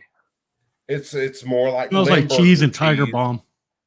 Yeah, it's more like Limburger cheese, but that we reduce gun violence in Houston and Harris County. But I thought that's the goal. And I think when we think about this, Mayor, it's important to remember the big picture. There are 400 million guns in circulation in the United States of America. They're way more than 400 That's a low million number. guns in America. Low number, Chief. Yeah, that is a way low number. Well, let me answer this. Why do you think there's that many? Because we won't be left to fuck alone. There are over 330 million AR-15s and AKs in circulation. Yeah. Yeah, they lowball those numbers like a son of a bitch. Well, how about the stuff that was banned? That's a lot of guns. Ban? What'd you say? Well, how about the shit that was also banned, pre-1986 also? Oh, yeah, absolutely. It is more guns than people in population.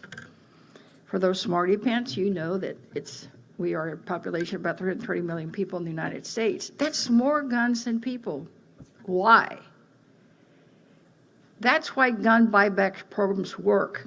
The more guns you get out of circulation, the less violence, and you prevent crime. So I believe in gun back programs because they work. It really has to be great to be a Democrat, because you can just make up facts as you go. You can substitute your reality for there's no quantifiable way of measuring whether or not crime is prevented or even there's not. I mean, fucking Australia did this a decade ago, and they still have fucking gun violence. Yes. Oh, Coop. There was 3,000. Yeah. In Australia, I forget if I might come across the video, but there was a guy that actually made 3 light machine guns out of scrap metal and had 1 Uzi 9mm in Australia. Yeah, kind of like the Lottie and a bunch of other homemade guns. They want to talk with me. 1,600 Texans who died last year. Think about how many lives may have been saved when you know that 3,600 died. Gun violence is now the number one death reason for children. What? No, it is not. Did you lie? That is the reason you guys call the number one death, and you expand the numbers from 0 age to like 25, because the people that you are talking about are gang banging and in shootings all the time. What a fucking joke. Oh, if you know the numbers, it's fucking, it's so frustrating. Well, it's how they define the population that they're talking about. Yeah. That's what it comes down to. Anytime they say something like this, you have to see what not the definition of diabetes, population is. not sickle cell anemia, not heart disease. Hold up, bring it back. But death. Not diabetes, not sickle cell anemia. Sickle cell anemia. Diseases. She's talking about diseases. Yeah, but she's saying all of them incorrectly. Yes. Well, she's old, bro. And she's crypt keeper. dude, let me say this. Garcia is not the most cheesy. Let's say she sounds like Ocasio-Cortez. Yeah, I mean, she's there. From gun violence is the #1 cause of death for children. And as my colleague said earlier, it really is about the children. Think of the lives we could have saved in Uvalde and in other. Okay, I'm pausing. Do you really give a flying shit about children and other human lives? Fuck no. This is all about politics, and it's a power grab. Yeah, that's all about politics. It's all about control. You know why? Because her and every single person in any influential position, even something as simple as a county representative, is told if you want to succeed, if you want to receive funding, and if you want to achieve every single goal you want to achieve in your life, be on this side, vote on this, do these things, and you will have the support of boom, boom, boom, boom, boom, boom, boom. So they're echoing the list that they're told to support. Yep, that's it. Of these shootings that have been happening across the country. And in Texas, it's easier to buy beer than it is. It's easier to buy their AR-15 than it is to buy beer. I was saying that backwards. Stop. Really? Stop. That's federal. No, it's not. I don't have to fill out a 4473 to buy beer. What the fuck? This is true. Yeah, I've been in many stores, even in Alabama, where I go to buy beer and they ask me for an ID. If I don't have the ID, I don't get to buy beer. And I like beer and I buy beer. I buy beer a lot. Yeah, but when you go to the gun store, do you just have to flash a card? Fuck no. No, you got to go through a background check. That background check has to come back clean. Well, let's say this. Fuck this lying bitch. Even in the event that somebody buys one through a private transaction, because this is Texas, right? Let's say that they go buy one and it is a private transaction. It's easier to buy an AR-15, excuse me, than it is to buy beer. Okay, let's develop that a little bit. So I'm an 18-year-old kid and I want to buy an AR-15. I have to go to a forum. I have to create a fucking username. I have to go through all these listings and I have to figure out, what fucking AR-15 is out there that I can afford and that's, whatever. I have to find a way to get $1,000 or whatever the fuck it is, 500, 1,500, whatever AR you want. Then I have to have a conversation with somebody, have to agree on terms, drive out somewhere and fucking meet a stranger in public, pay the money, pay the motherfucker the money, and then walk away with an AR-15. What's easier, that or going to a corner store to ask somebody to buy beer for you? Oh, it's way easier to get beer. Trust me, I've done it in the past when I was under 18 years old, under 21. It is way easier. They do it all the fucking time. Underage drinkers. Yeah.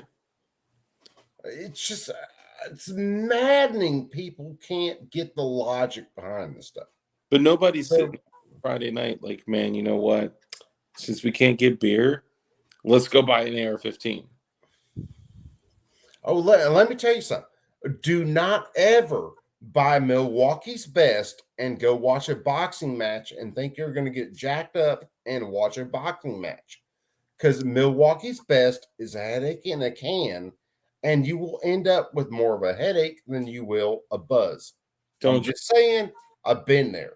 Don't drink the beast. At least do they still sell High Life? Oh, yeah. Miller High Life is out there all day long. At least get High Life. High Life, yeah.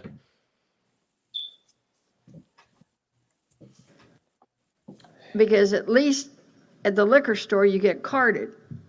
And you can't do it till you're 21. In Texas, you could be 18 and order online or walk into a store. I'm stopping. Order on. First of all, I've seen teenagers easily go off the books without getting carded. I've seen underage drinkers all the time. Absolutely. Of course.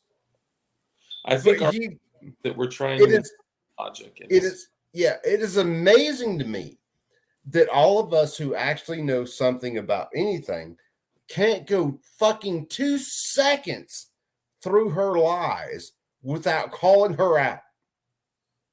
And this bitch is in Congress. It's a fucking joke. Look what Mike McLuhan said.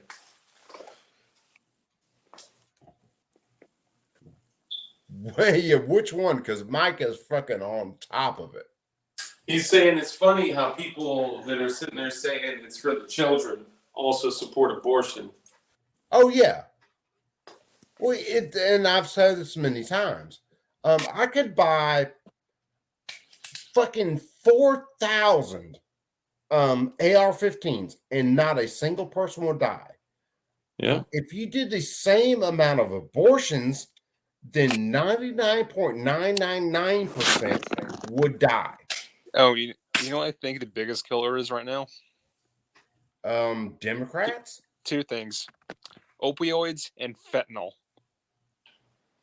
Well, I mean, fentanyl technically. But yeah. Well, here's my deal.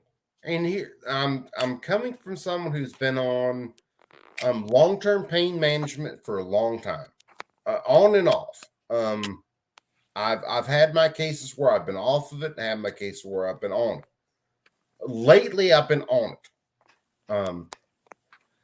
When pill mills were at their height, and people were going and getting fucking Percocet, hydrocodone, roxycodones, all that, they were getting those and selling those. Okay, that was an issue. Now we have the government get involved, and now we have fentanyl. Fentanyl is killing people like it's goddamn rat poison. And we have a government that will not close the border off to stop it. They will not do anything to alleviate that situation. Well, why would they? There's no other explanation other than saying that the government had something to do with those Chinese scientists, those Chinese chemists coming over and teaching people in fucking huts in Central America and South America how to make fentanyl on their own. Yes, absolutely. Love to see who purchased those fucking plane tickets. And then I would love to see how the money got into that account. Then I would love to see where the money was transferred from. And I would be willing to bet that it's printed money or taxpayers' money that ended up funding the Chinese scientists and chemists coming over to Central America and South America to teach these motherfuckers how to cook fentanyl, like medical grade fentanyl, that typically is measured in micrograms, not milligrams. Micro. A millionth of a gram. And they're just fucking mixing powder with shit and just hoping motherfuckers don't die. And then people are like, oh, well, we'll just give Narcan, naloxone, whatever, Narcan to everybody, and we'll give them fentanyl testing strips. You think I would give a fuck if I was dope sick? Because I have a history with substance abuse, opiate abuse, and I have Subutex under my fucking tongue right now. And like, if I'm dope sick as fuck, do you think I'm gonna give a fuck if my shit flags for fentanyl? Fuck no. No. I have buried almost every single one of my friends. Another one of my best friends just fucking died recently, and almost all of it is to opiates, and almost all of that to fentanyl. And if Central America and South America didn't know how to fucking create it at such a high level, if that issue wouldn't exist.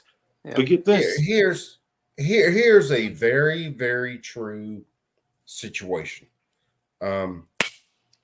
In whatever year the Chinese were doing their thing, they were becoming a superpower, and we realized that they had a propensity for addiction to opiates.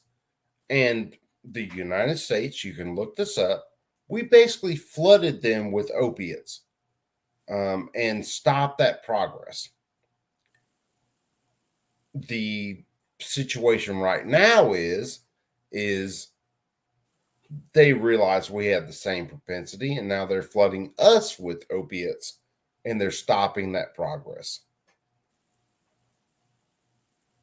It is what it is, kids.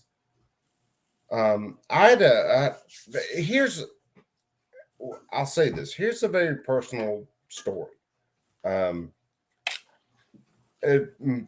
For those of you guys who watch me, you know my wife slammed her truck into a ditch not too long back. There's nothing she could have done about it. Nothing. If you hit that sort of clay, it plugs your tires up, and you are at the mercy of whatever that clay wants to do. Mm-hmm. And she wrecked her truck. The insurance guy that I've got, when I went over there to talk to him about her truck and what was going on, have you ever met anybody? This is a question. Have you ever met anybody who just basically dumps their life story on you within a few minutes? Oh yeah. And this guy was, and I can see. Fuck, dude, I like the dude, but he was talking about, he was addicted to opioids. He had been revived so many times by Narcan, and just went on this whole string about the shit. Because we got to talk about smoking. Smoking is something that I still enjoy. Fuck me running. That's just my thing. And he was using a e-cigarette at the time, and we got to talking about it. And then he explained this whole, he was addicted to opiates and how he got addicted to opiates, and went on this long whole story about it. The government can't fix that. And that was my big thing. The government can't fix that. They can't fix guns. Yeah. When the government tried to fix the whole opioid deal, that's when we had fentanyl move in. Now we have more dead people than we did when we had just the so-called pill mills. When they try to fix firearms, guess what's going to happen? You're going to have criminals who keep their firearms, and you're going to have more dead innocent people than you would when innocent people had firearms to protect themselves. Government doesn't make things better. Government makes things worse. Look at New York. Yeah. New York City's at a serious lawsuit for what they've been doing. Yeah. But you will still see New York talk about, oh, we've got all these gun laws, and we are 32nd on the list for gun violence. Well, that's because you manipulate the numbers. Well, and how are out there, illegally, like doing terrible things, right? Like the only thing that is going to stop, people are like, call the police. Okay, what are the police going to do? They're going to draw a chalk outline. That's what the police are going to do. Oh, fuck, my phone's dying. Yeah, sorry, I want my phone to go. I was wanting to add. You can't wait for hours. They get there with a gun.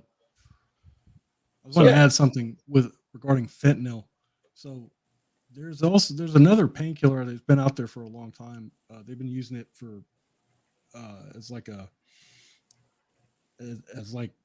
anesthetize like large animals for decades. It's called carfentanil. You're talking.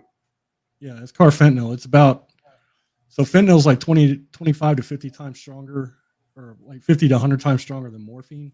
Mm-hmm. Carfentanil is about 10,000 times stronger than morphine. It's 100 times stronger than fentanyl. Yeah, like as much, it's .00002 grams can kill a person. And then Yeah. the FDA just they back in 2017 or 2018 they passed it for human use. Yeah, well, that's end of life treatment is what they classify that as. Uh-huh. Now, you've had people in the last few years who have been caught with enough fentanyl to kill every man, woman, and child in the United States at one time. And yeah, that's because like 2 to 3 milligrams of fentanyl can kill a person. That's 2 to 3 milligrams is about the size of about 5 to 7 grains of salt.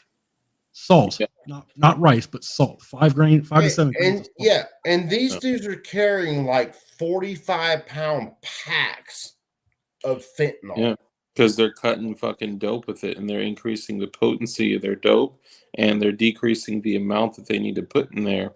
And junk are literally running around looking specifically for fentanyl. You know, there are dudes, and this may sound crazy, right? But it started as something to be used as a tool to cut heroin, right?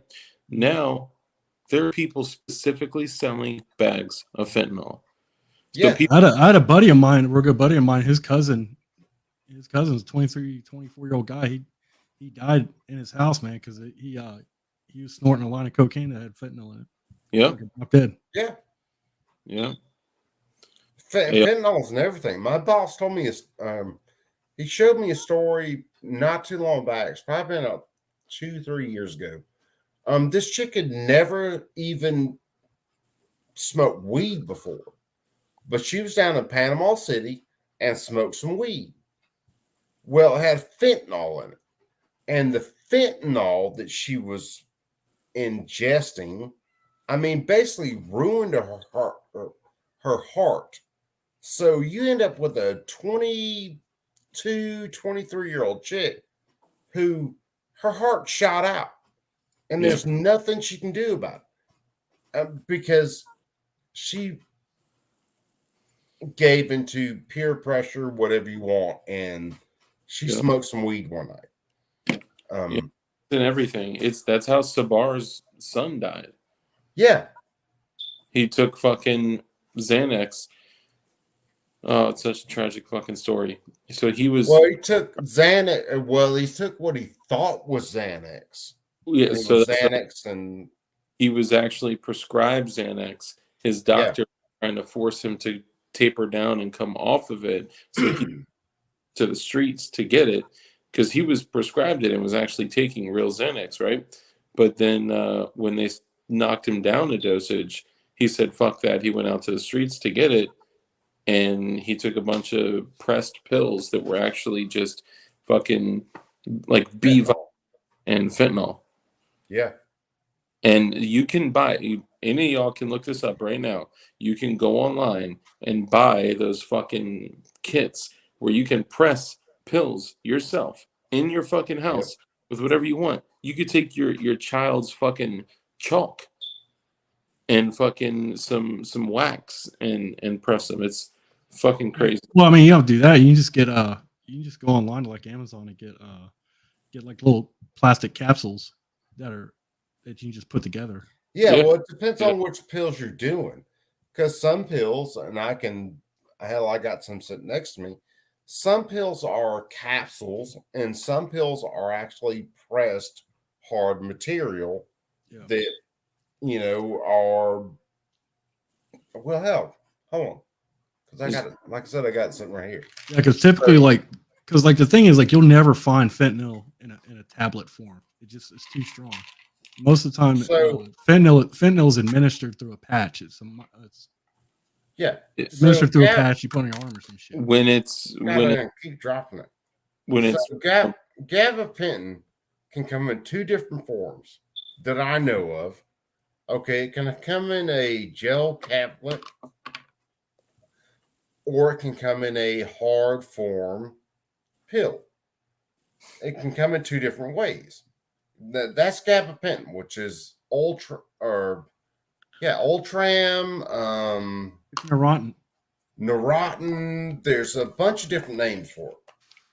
It's basically a nerve inhibitor. Yeah, it's an anticonvulsant and nerve pain. Yeah. That's the one. If you looked at what was that movie? Robin Williams did a movie about it. Oh fuck, I can't remember the name of it. But basically, he gave that drug to a bunch of people who were in comas, and they came out of comas for a couple days, and a true story. But that comes in a gel. You're talking Patch Adams. Patch Adams. No, it wasn't Patch Adams. Patch Adams was a completely different movie. But that gabapentin will come in a gel cap or will come in a hard pill like that. If you buy a press that you can press that hard material in, well, you can press any different label or drug manufacturer you want to press. That's it can be right now. And I'm saying a really cool fact. Well, I don't know if it's cool, but a fun fact about Neurontin is that it's an opioid potentiate, which basically means that it increases the high that if you take it simultaneously with an opioid drug, it actually increases the high that you feel. Dude, I've never, believe it or not, I've never felt that because I've taken Neurontin because my back's fucked. My L5S1 to my L5-4-3 is shot out. I don't have discs there. But I've taken Neurontin a bunch of times with plenty of opiates. I've never felt that it increased the high that I got. Usually it's that has a lot more to do with tolerance than it does drugs being synergistic with each other. Yeah. So it's similar to like Xanax or any type of benzo and opiates are synergistic, so they multiply the effects of each other. Yep. While like grapefruit juice or alcohol will multiply the effects of the grapefruit juice will multiply the effects of benzodiazepines, and then benzodiazepines multiplies the effects of opiates. Same thing with booze, but booze is synergistic with both opiates and alcohol, opiates and benzos. So like what some people will do is like before I used to get high, when I used to shoot drugs in my fucking veins, I would actually drink a bunch of liquor, even though I didn't like liquor, right? I just wanted it in my fucking blood, drink a bunch of liquor, and then I would take benzos. I would wait, 15 minutes or so for that to kick in. Then once I felt that buzz, then I would do whatever drugs I had, to increase the effects of it. But the problem is that people are going out. So like Roxy 30s, for an example, the blue 30 milligram Roxy, those have not been processed for like a decade. But people that don't know that are still going out and they're still buying them on the streets, thinking that they're purchasing those real pills, but they're buying counterfeit pills that are being processed in these machines, whether they're an individual manual stamper or they're fucking like pill mill, like a machine with stamps that are pumping out fucking thousands of them, and they're selling them for $30, $40, $50 each, which is crazy, and they don't know that they're doing fentanyl. And you got to think about it like a reloading press. Okay, it's basically they're pulling the handle on something, they're stamping that shape and that logo into something, and it's fentanyl. It's killing people right and left. But the more the government gets involved in this stuff, the more people die. Because they don't do anything that impacts individuals positively. They make decisions that they think is going to impact the majority using skewed logic that only works for those that fall into their fucking virtue signaling bullshit. Yeah. So it ain't gonna be us, gentlemen. I'm sorry, I gotta run. You all have a good night. Be easy. Take it easy, brother. You too, man. Don't take it easy. Yeah. Yeah, I'm going to let this play for a little bit, and I'm fixing to throw a cat off my lap. I'm going to disappear for just a second. And buy an AR-15, and the smarty pants in the room know that AR-15s are the automatic weapons, military style. So we need to get to the root of the problem, and that, to me, it's all about the guns. Less in circulation, it just makes sense that crime will go down. But as the mayor indicated through the American Rescue Plan, those of us in Congress, including Congressman Green, Sheila Jackson Lee, Lisa Fletcher, myself, we passed the American Rescue Plan, and as mayor said, $53 million have come to Houston, where they've used it for these gun back programs. They've used it for crime prevention programs. They've used it to continue the fight against crime. We all want safer communities. Anyone who suggests any different is just not looking at the big picture. And this last week, we voted for more dollars to be coming down to cities across America. We're hopeful that the Senate will pass the bill, but if the bill that we just passed on Friday would even go to recruitment and retention of police officers for all communities of less than 125 officers. Yes, that will not include Houston, Chief Fenner, because you've got 125 probably never shift or more.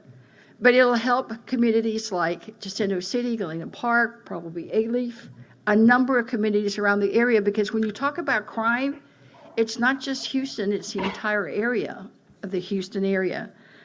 It also will include money for mental health workers to go on the scene with police officers to get directly at some of the cases that they handle that are more than just about crime, it's about the mental health issues.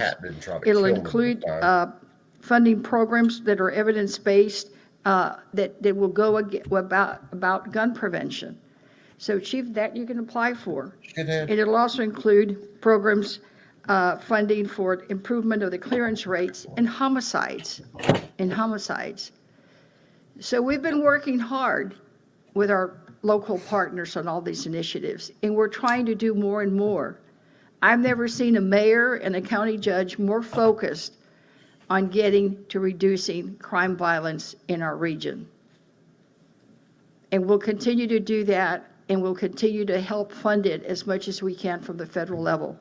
And Mayor, I'm going to have to say it, I mentioned a lot of people, right? 4 members of Congress. I did not mention a Republican. Truth is, they don't vote for these bills. But they like to talk about us being for defunding the police and being for this and this. But we need to look at who's getting it done and who's doing what needs to be done. What you got? Bitch. Yeah, well, that's beside the point, but yeah. Bitch, you had no clue what you were dealing with back in 2019. You had riots going left and right. And 2, yes, it is the Democrats that are formed for defund the police and the sheriff's departments, all right? So don't even start with that shit. Yeah, all of these guys, her, Al Green, all the other Democrats, have advocated for defunding the police in one way, shape, or form or another. But they want to back away from that right now because it's not popular. And also, all you want is votes. Right now, this is almost election season. This is all about votes. Yeah, because this was only a couple days ago. This wasn't like 9 months or whatever. Yeah, this was only a couple of days ago. And this is when they figured out that every time they got a gun buyback program going, that people would either put together slam fire shotguns or they would 3D print shit and they would make money off the buyback program. And also, this is Texas. Who in the fuck's going to turn in any of their shit? Oh, dude, there's plenty, but they're turning in fucking High Points and yeah, there's fucking slam fire shotguns. They're doing fucking 3D printed goddamn gun. Yeah. No, but they're not turning in anything. Yeah. They ain't turning in fucking the machine gun that went out and killed whoever. No. And that's our mayor, our county judge, our county commissioner, our council members. They are working because they all know that we want and need safer communities. And lastly, I'll finish with this. One child's life is worth more than all the guns in the world. Let's continue to do what we can. No, they're not. Like you did with your Uvalde. If that was the case, you should have had that police and sheriff's department go in there, storage out ready, and stop the son of a bitch. Yeah. One child's life is worth more than all the guns. No, they're not. Because if one child dies, yet we can stop this country from turning into, I don't know, Mao or fucking Stalin's. Stalin's Soviet Union. Well, then we could save millions of lives versus one life. Yeah. And that's the thing. We always say, "Oh, I'm for Ukraine. I'm for Ukraine." Okay, then you're also disarming our own populace, and part of it. I haven't commented on. I don't think I've commented on Ukraine and Russia at all. Yes, I don't. To a small degree, Ukraine does have the right to fight against its own oppressors. Yes, but we should not be paying our tax dollars on it. Yeah, well, Ukraine has the right. Okay, Ukraine was part of the Soviet Union for a long time. Soviet Union's devolved. Then you end up with Russia. Russia decides we want that country back or that area back. Ukraine has the right to fight against them because they have the right to help to their own self-defense. I'm not going to argue with them.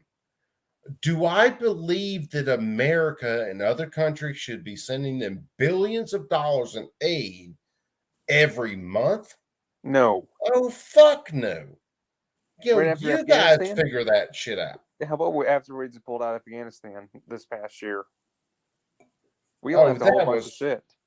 Yeah, that was freaking ridiculous.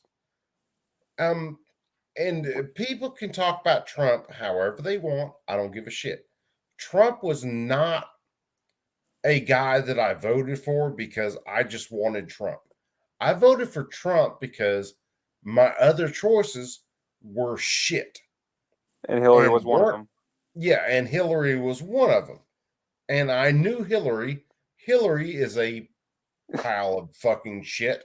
And there was no way I was voting for that person. I say that politely, as I'm burping. I will say that politely. But Hillary was a known and Trump was an unknown. So Trump being who he was, I figured I will vote for him before I will vote for her because I already know her and she is an absolute POS. There's no other way to put it. And then Trump turned out where he got things in line. We were the largest producer of energy on the planet because we took full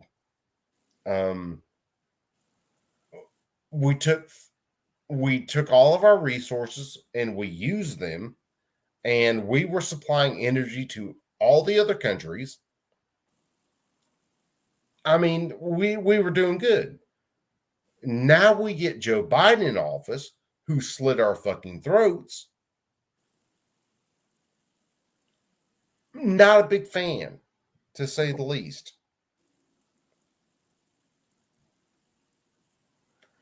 All right, let's listen to some more of this shit because I'm so to improve and do more gun buyback programs because we need to be about the business of saving our children's lives. Thank you. Business.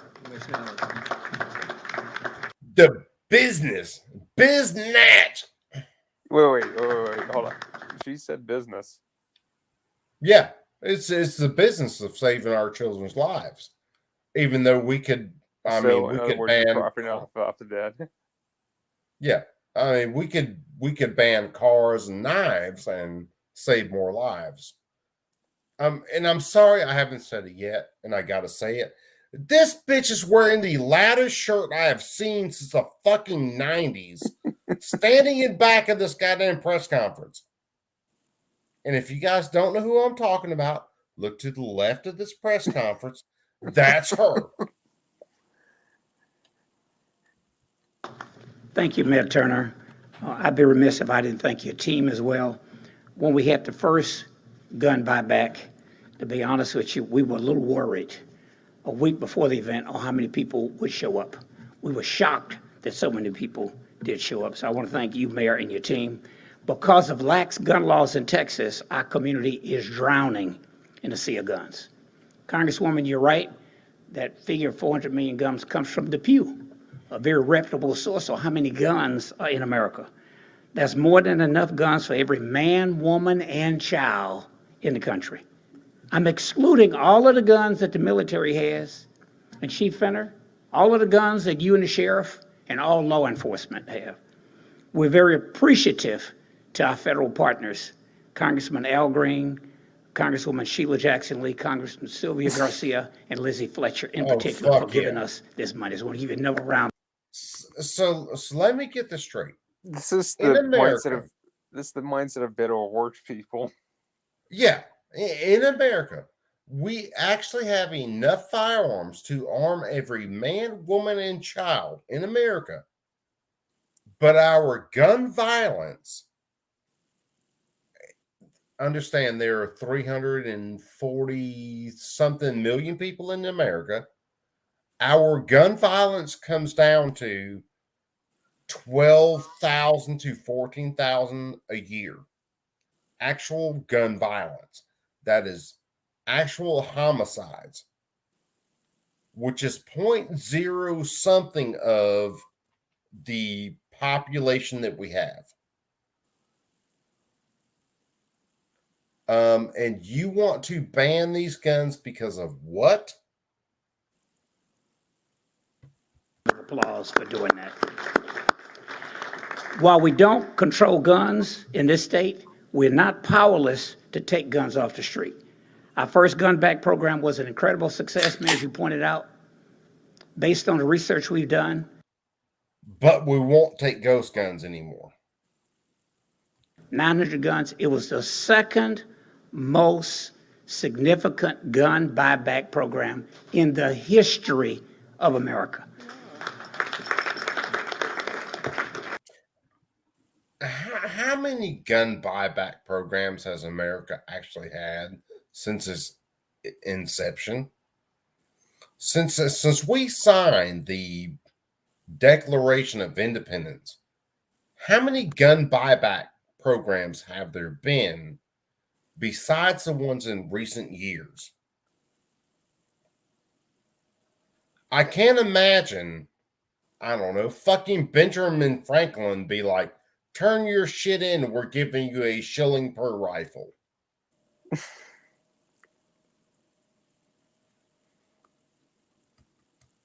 In Tampa, where the storm may hit our friends soon, they netted 1,000 guns. As you know, everything's bigger in Texas, including the problem with guns. And let me remind you that this is Suicide Prevention Month. So those 900 guns, that's 900 less guns in the hands of somebody who could have committed suicide. Pause. Is a gun It was more successful than any of us kept. I'm pausing it. Let me get back to where First I was off, how do you know if a guy's going to commit suicide or not? Yeah. That's under assumption. How do you know? I'm back to this dude now. And of course, they talk about suicide by gun being more dangerous than any other suicide. How do you know that person who committed suicide with a gun wouldn't have done it any other way if he had not had a gun? It's not like you can dig him up and fucking question him or her, but it tends to be a guy because guys tend to be the ones who are way more committed to committing suicide than women.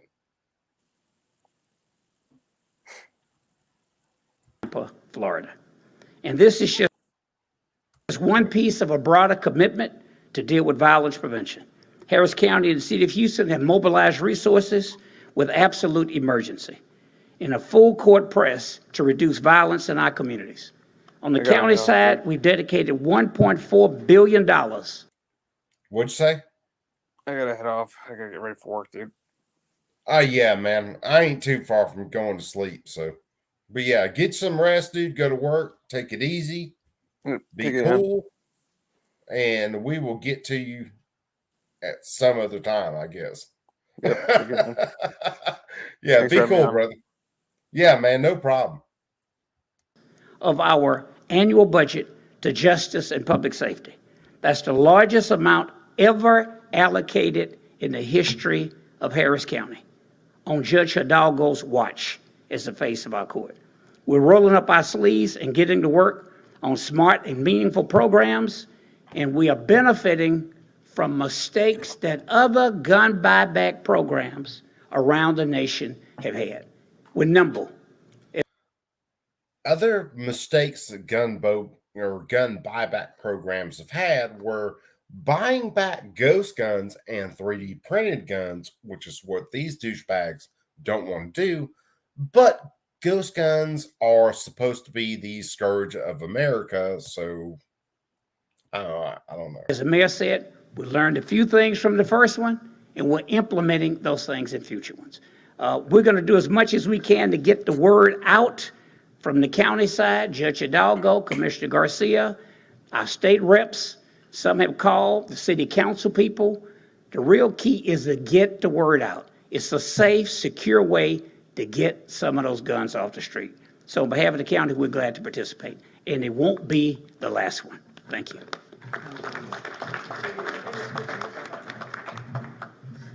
Thank you, Mayor Turner, and to all of my public official colleagues that are in service with us for today's event. Let me start by saying thank you for coming to the West Side. Let me start by saying, what fucking 90s show did she steal that shirt from? Which I happen to believe is the best side of Houston, but we won't remain the best side if we're not safe. And actually, I had prepared a particular set of remarks until I was tagged on Twitter and someone notified me that there was a report. There were 4 men with guns last night near South Kirkwood, which is close to where I stay. So this event is for community. And it was actually a community member in District F, a pastor of Pilgrim Rest Missionary Baptist Church, that actually requested for this event to actually happen.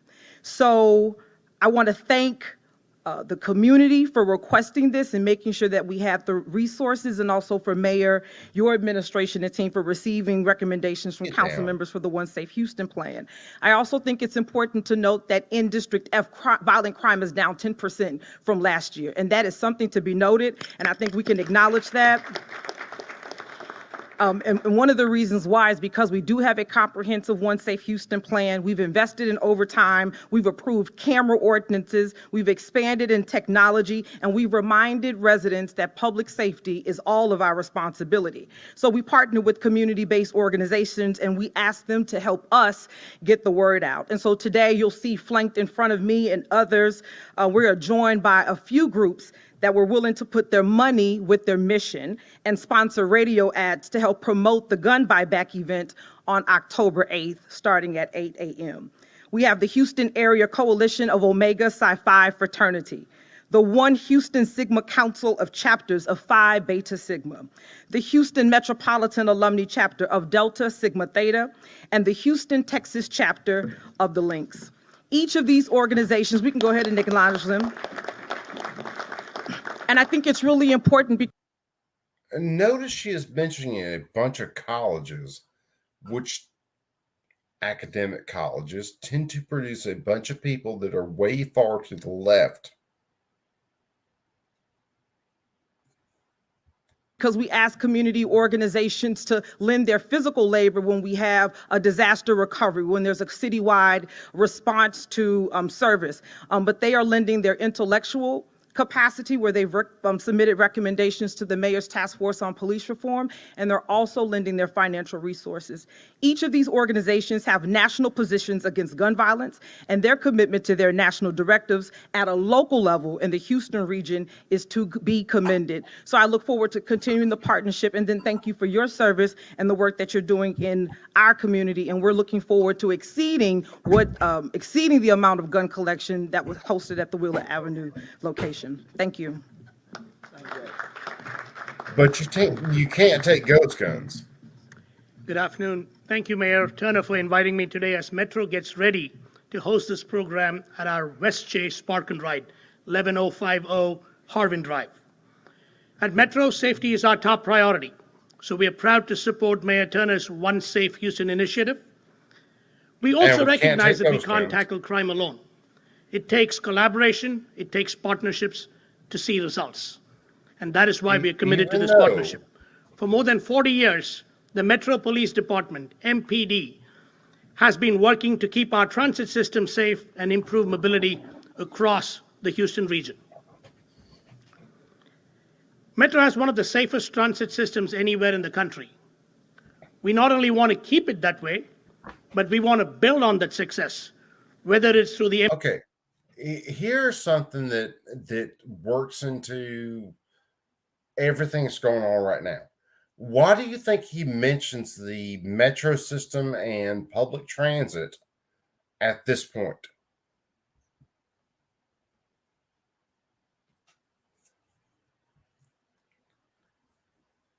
Anybody? Bueller?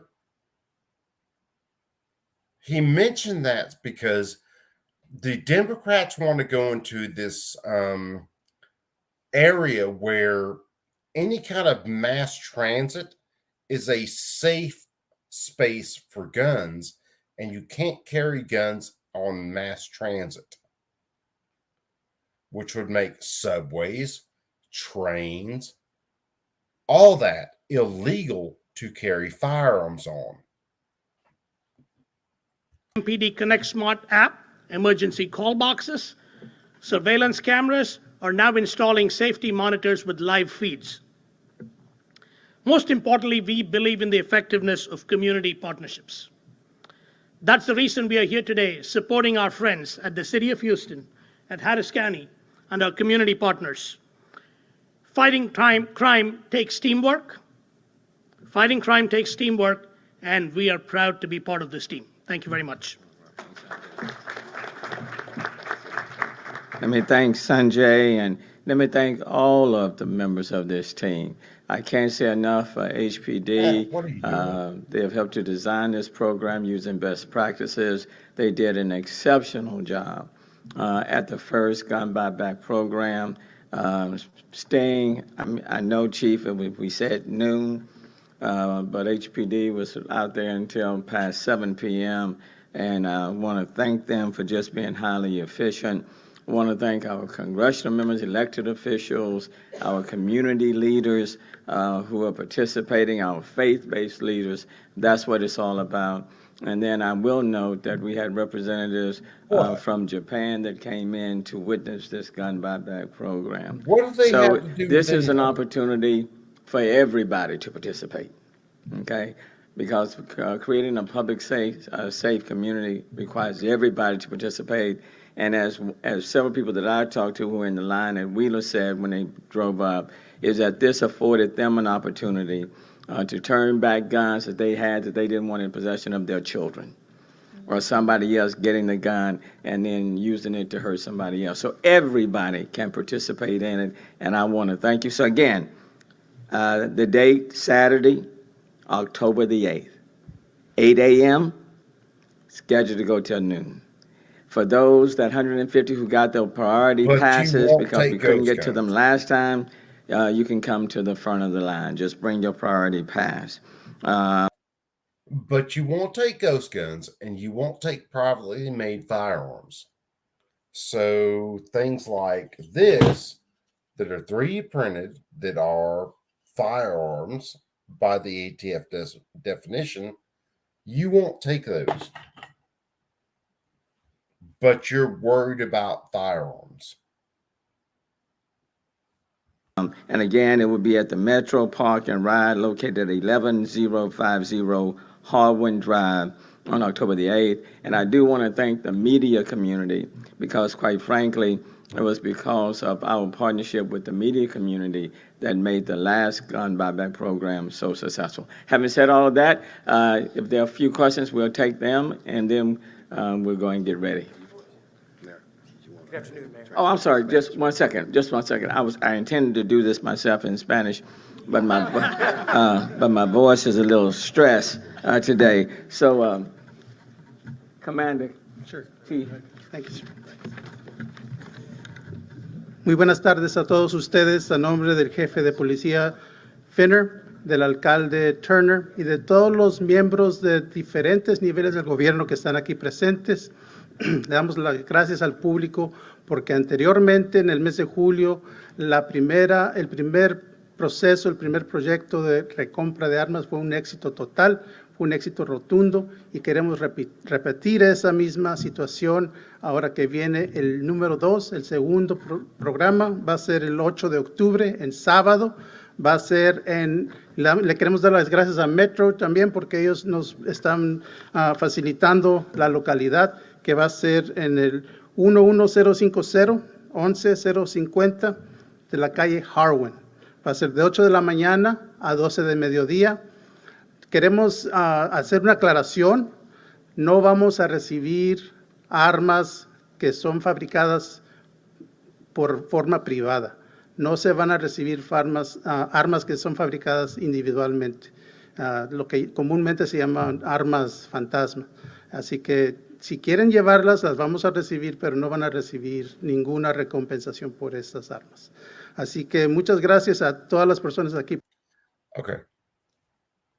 How many people believe for a second that people like MS-13 and others are going to turn their guns in because this dude speaks the same language? I'm going to bet that number's 0. Presentes, muchas gracias por su cooperación. Esperamos verlos el 8 de octubre. Gracias. Okay, take a question, anybody? Okay. Mayor, I know Yes. that Mayor, I know that you don't understand Spanish very well, but I just need a clarification here for the community because I think it's beneficial. Will there be any kind of identification that needs to be presented at any point in terms of, because in the Latin community, there's been an issue with that in the past. So if you want to address that very quickly. You want to see it in Spanish? Totally anonymous. Yeah, I do want you to address that in Spanish. We want people to come in. And I didn't say this, but I think it's necessary right now. So many people, if you were out there, and I want to thank the media also, so many individuals, because y'all saw me walking down the line, out there sweating just like everybody else. Thank you, Chief. Thank you, HPD, for giving us an opportunity to turn in the guns. You don't need identification for that, and no disrespect to your question, but we just want people to bring in the guns, okay? However many guns they bring in, is less guns on the street, so thank you. Go ahead. Quiero agregar, gracias por la pregunta, quiero agregarle un poquito más de información. Como la vez pasada, esto va a ser totalmente anónimo. No se le van a hacer ninguna preguntas, es voluntario, nadie los está forzando a que lleven las armas. Lo que nosotros queremos es eliminar armas que están en la calle para salvar vidas. Es lo que queremos. Si son perdidas, si alguien las encontró, nosotros nos encargamos de encontrar a los dueños. Si fueron usados en algún crimen, nosotros nos encargamos después de hacer el procedimiento necesario para eso. Pero las personas que van a llegar a entregar las armas no se les va a preguntar absolutamente nada. Gracias. Mayor, when you look at the sheet, it's impressive to examine, considering the fact that most gun buybacks, the stereotype that most people have going in is that this is grandma's shotgun that she has in the attic, or it's someone's long rifle gun. But when you look at the stats, no, what happens is in most buybacks is someone who has no idea about the guns that they're selling back sells those guns to the government, or, and this is the funny one, people who will not sell a gun to someone else because it is an absolute train wreck sells the gun to the government, and then they get a gift card for that gun, and then they go buy a better gun.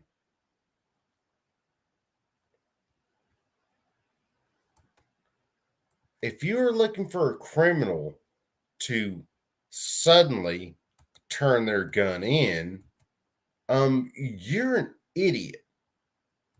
from July, you have 512 pistols, handguns, fully automatic as well were there that were turned in. You had 201 semi-automatic. When you look at those numbers, did that exceed the expectations for you in terms of what you were expecting just on handguns? Yeah, there's no question that the first gun buyback program exceeded all of our expectations. I mean, that's one of the reasons we set it for 8 to 12. Series. I mean, we didn't know whether or not we were going to get 50 or 250 or 300 guns. And I think for most of us, we thought if we got 400, we would be doing exceptionally well. Well, we end up even more than doubling that number. So, and no, you got a bunch of 3D printed guns because people who 3D print guns believe in mocking you mercilessly. it was long guns, it was pistols, as you said, some semi-automatics, all of that. And so it was highly successful. But let me tell you what was so important, I think what was poignant to me, is the fact that it enabled the community to participate. That regular person who had guns in their home, or had guns that they were just lying around, guns that are sometimes used in domestic abuse, guns that are sometimes used in people committing suicide. Okay, that these guns were now being turned in, and they were being voluntarily given. Okay, not forced, but voluntarily being brought. So it exceeded my expectations. I'm sitting in a room right now with a lot of guns. None of my guns have hurt a single other living soul. Period. And this guy is talking about guns like they somehow jump out by themselves and they just go shoot people. And as Commissioner Ellis said, the second most successful in the country, I think speaks volumes. So very proud of people in this city and very proud of all of our partners. And as you can see, the team has grown because now you have these fraternities, sororities, civic groups, these national organizations who are saying we want to participate, and we are giving money to help promote and market the gun buyback program. They're giving, these are not federal dollars, city dollars, or state dollars. They are giving dollars from their own organizations to promote it. So that No, the organizations they're talking about are organizations like, I don't know, Moms Demand Action, Newtown, which are all funded by Michael Bloomberg. And they act like this is a grassroots organization. just speaks volumes. I do want to acknowledge Europa Harris. Europa, I don't know why you so standing off on there. You know your boss is going to be mad with you. But Europa Harris representing Congresswoman Sheila Jackson Lee. Okay. Mayor, I remember back in January when you announced this program. It was buried within your One Safe Houston of about 45 pages, I believe it was. Did you ever envision that you'd get to this point where not only would you have your second event by October, but at the same time you also have Commissioner Ellis and Harris County investing and partnering up? Well, and I'm going to have Commissioner Ellis come and answer that because, quite frankly, he carried the first one. The partnership with the county has just been extraordinary.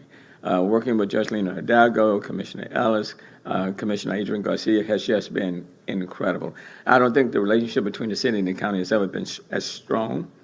And the partnership has just been incredible. He's very passionate about it. So, Commissioner, why don't you address it? It's a good question. We've been looking at it. The last time I remember one may have been when Lee Brown was mayor. Shortly after I went to the Senate. From the research we looked at, I think it was Philadelphia, if I'm not mistaken. Is that right? Which was the first city in the country that had one. So I had a sense it would work. When we picked a date, we were trying to pick a date that the mayor, it would work for his schedule and my schedule. When we were trying to pick a date that worked with Judge Hidalgo as well. So the staff kept giving us dates and we kept moving it. So I was worried that we would not have a good turnout, very worried, and thought we'd be embarrassed. Not only did we run out of money, apparently people must have thought we would run out because the line started at 6 a.m. in the morning. So it certainly exceeded my imagination, and I'm just glad our federal partners stepped up with some money. First go around, we put this together so quick, we hadn't gone through the hoops, so the county could put up its part of federal money. So they took that out of Precinct 1's budget, but I'm gonna try to get it back if I can. But look, I hope that the word will go out and it'll be much bigger this time. Congressman, I'm sorry. Yes. For the mayor, I know you mentioned earlier that crime is down, violent crime, murder is down, but I know there's still many in the city and in the county who still have great concerns about the crime rate. What do you say to, and they may have not know all the details about the gun buyback program or the impact it might have. What can you say to them to reassure them that this effort, this buyback program is going to go towards trying reassuring their fears, their concerns about the growing crime and as part of the effort to reduce crime in the city and in the county? And I will say, I fully understand that. I am very much still concerned about the crime rate. Just because the numbers are going down, it's not yet where we want it to be. We want it to go down and stay down below 2021, and then below in 2020 and below 2019. So you want to get it down as low as you can. As long as one person has been, let's say, killed in our city, it's one too many. As long as one person is a victim of violent crime, it's one too many. 5 of you guys so I fully get it, understand on a it. weekend. Okay. But we are very fortunate that we have these federal dollars that we can put into the program in fighting crime, which is unprecedented. $53 million of federal dollars being devoted. We have put more money into overtime for HPD than in recent past. And we'll continue to do more as what is needed. We are buying more technology, utilizing more technology. We are investing, for example, in more park rangers as we speak. We are taking dollars, for example, and community reentry programs. So there are a lot of things we're doing. We're putting close to $28 million in crisis intervention. Okay, we're putting $10 million in domestic abuse and domestic violence to fight against that. So it's a very holistic approach. So I certainly understand the fact that we still have too much crime within our city, but it's going to take a. You're not putting money into fighting domestic violence. You are putting money into making more people prohibited possessors just because they might have been involved in a domestic violence dispute. I'm sorry.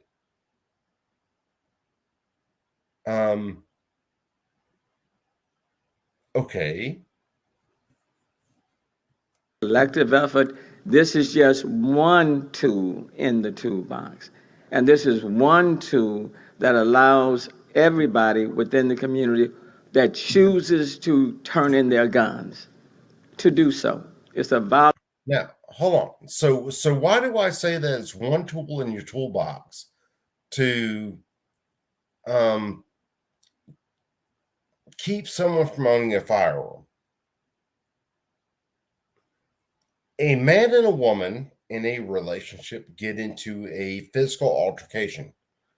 The man, more often than not, is going to get charged with domestic violence, which is going to take him from a person who could own firearms to a person who is a prohibited possessor.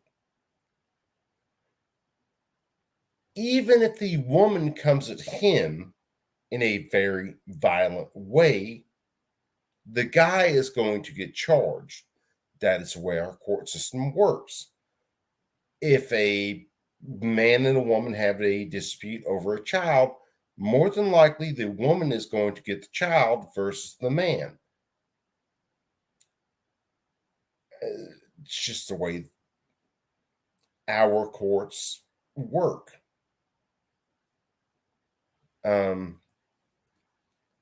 Some of the stuff he is talking about right now with making a man a prohibited possessor because he was involved in a domestic dispute, I have serious issues with, to say the least. Voluntary initiative, but everyone can participate if they choose to do so.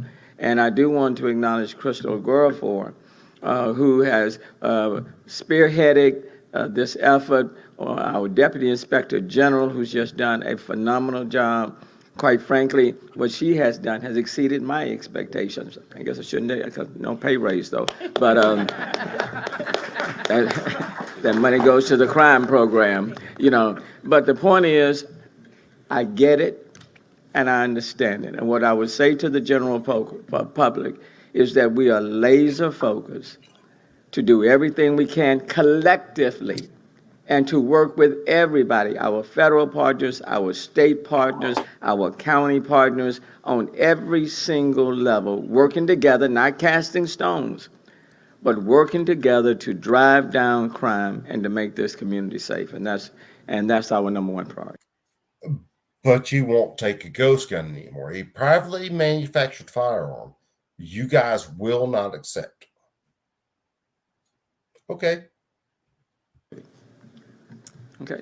Good afternoon, Daniela with ABC 13. You know, one of the things we've heard the last several weeks and months since the program first launched is a little bit of criticism and pushback either for the money being allocated and why not, people ask us, why isn't this money being used to add more officers or pay more overtime? And the other aspect of the criticisms we've heard are from leaders in the district attorney's office who have told our crews at ABC 13 that they don't agree with the approach of saying, hey, this is a no questions asked gun buyback. What do you say to those people, not only to leaders across our community, and if both of you could answer, we would greatly appreciate that. Let me answer briefly, and I'll turn it over to Chief Fenner. What I would say to you is that there's not a dollar that HPD has asked me for that we haven't given.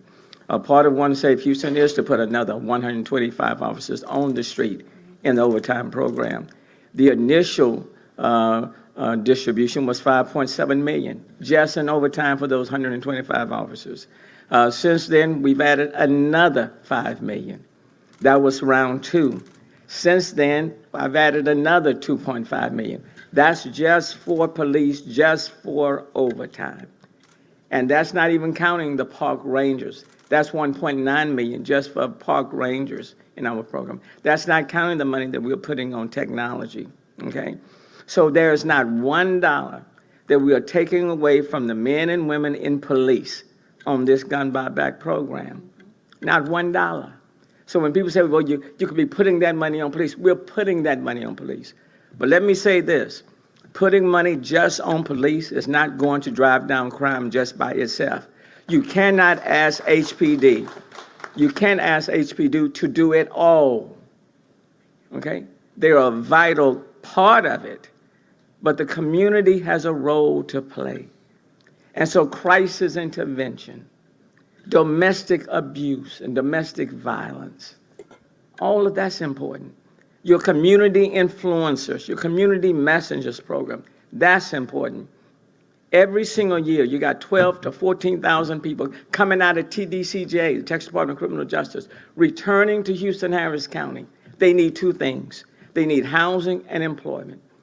We're putting money in our public health department where we have our reentry graduation programs, but we are standing people up to put them in a better position. So it's a holistic approach. And anyone who doesn't understand a holistic approach doesn't understand how to make a community safer. And then at the same time, that's not even factoring the dollars and the investments we're putting in underserved, under-resourced communities to build them up and to make them a safer place. So we're doing all of that. Now, this is not a perfect solution, but it's one of the tools, but it's not. So why is Houston going downhill under your watch? Understand, all the people right there are over Houston. They're watching Houston. Why is it going downhill under y'all's watch? It's been going downhill for a long time, bro. Oh yeah, it has been.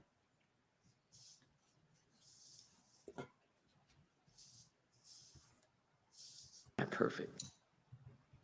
And when anybody tells me the perfect solution, then we'll opt to deal with that solution, and we'll move away from everything else. But let me stop and I'll turn it to you. Mayor, covered a lot.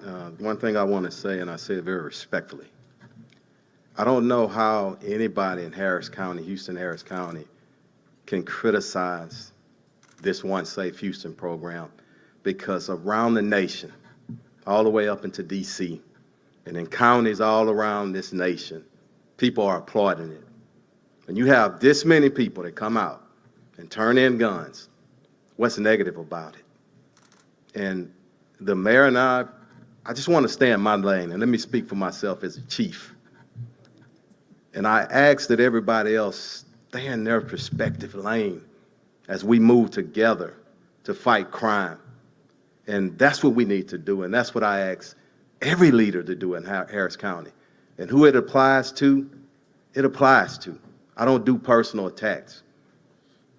But everyone needs to just remain positive. And if it's a program that's removing guns off our street, what percentage is 1 million from 50-something million dollars? And you got all these people in our community. So I guess we just disregard them. Thank you for giving me a safe place to bring a gun back. Don't act like we're not going to check all these guns for being stolen. Don't act like we're going to not run them through to see if they've been involved in a crime. So he's telling you, even though you go to a gun buyback program and it is supposed to be amnesty, he's still going to run whoever turned the gun in to whoever the gun was used in a crime for, and eventually they're going to come after you. Yeah. That's what he's saying. Yeah. So if you go print 60 Yankee Boogles and they get your license plate and they get your name, well, guess who they're going to come after? Especially if you make New York State look like a bunch of fucking idiots, which they absolutely. are. Yeah. And if they've been involved in a crime, do you think I want to be worried about mechanics and a policy? The best thing and the best place for a gun is in the custody of responsible people. And if nobody wants that gun anymore and they want to turn it in for a credit card, my God, common sense say take it. Thank you.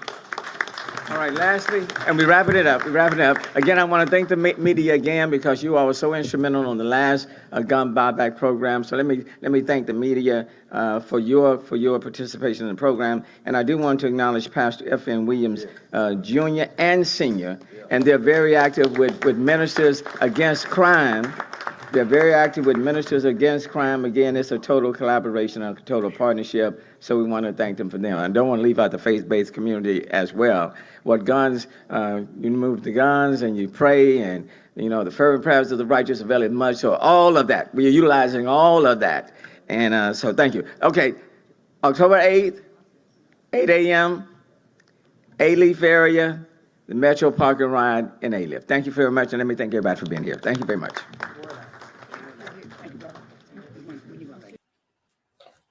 Okay, I'm out of here in just a second. But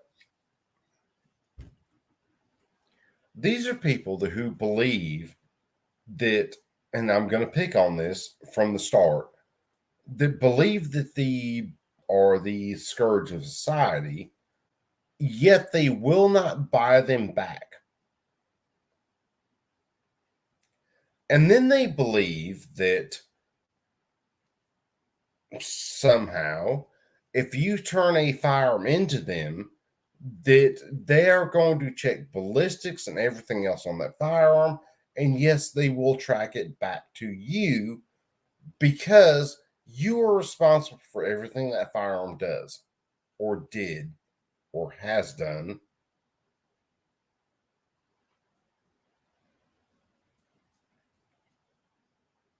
Yeah, you guys have fun with that shit.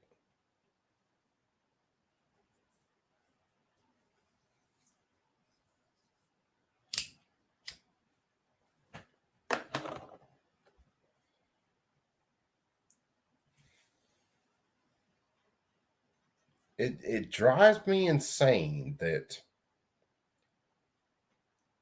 we focus on the tool instead of the person using that tool.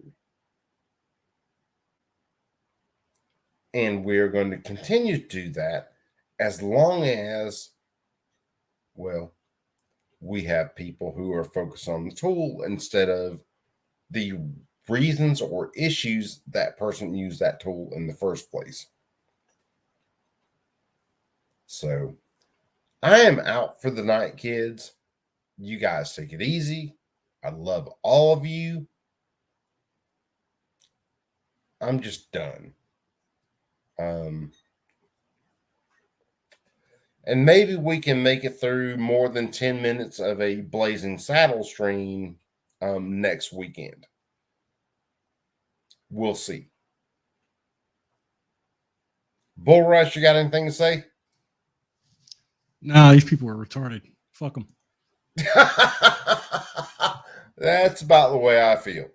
So anyway, I'm out, kids. Like I said, I'm fixing to get some sleep. I got to be up in, I don't know, about 3 hours. So you guys take them easy. Love you guys. And I will see you again on the next Share the Pain stream.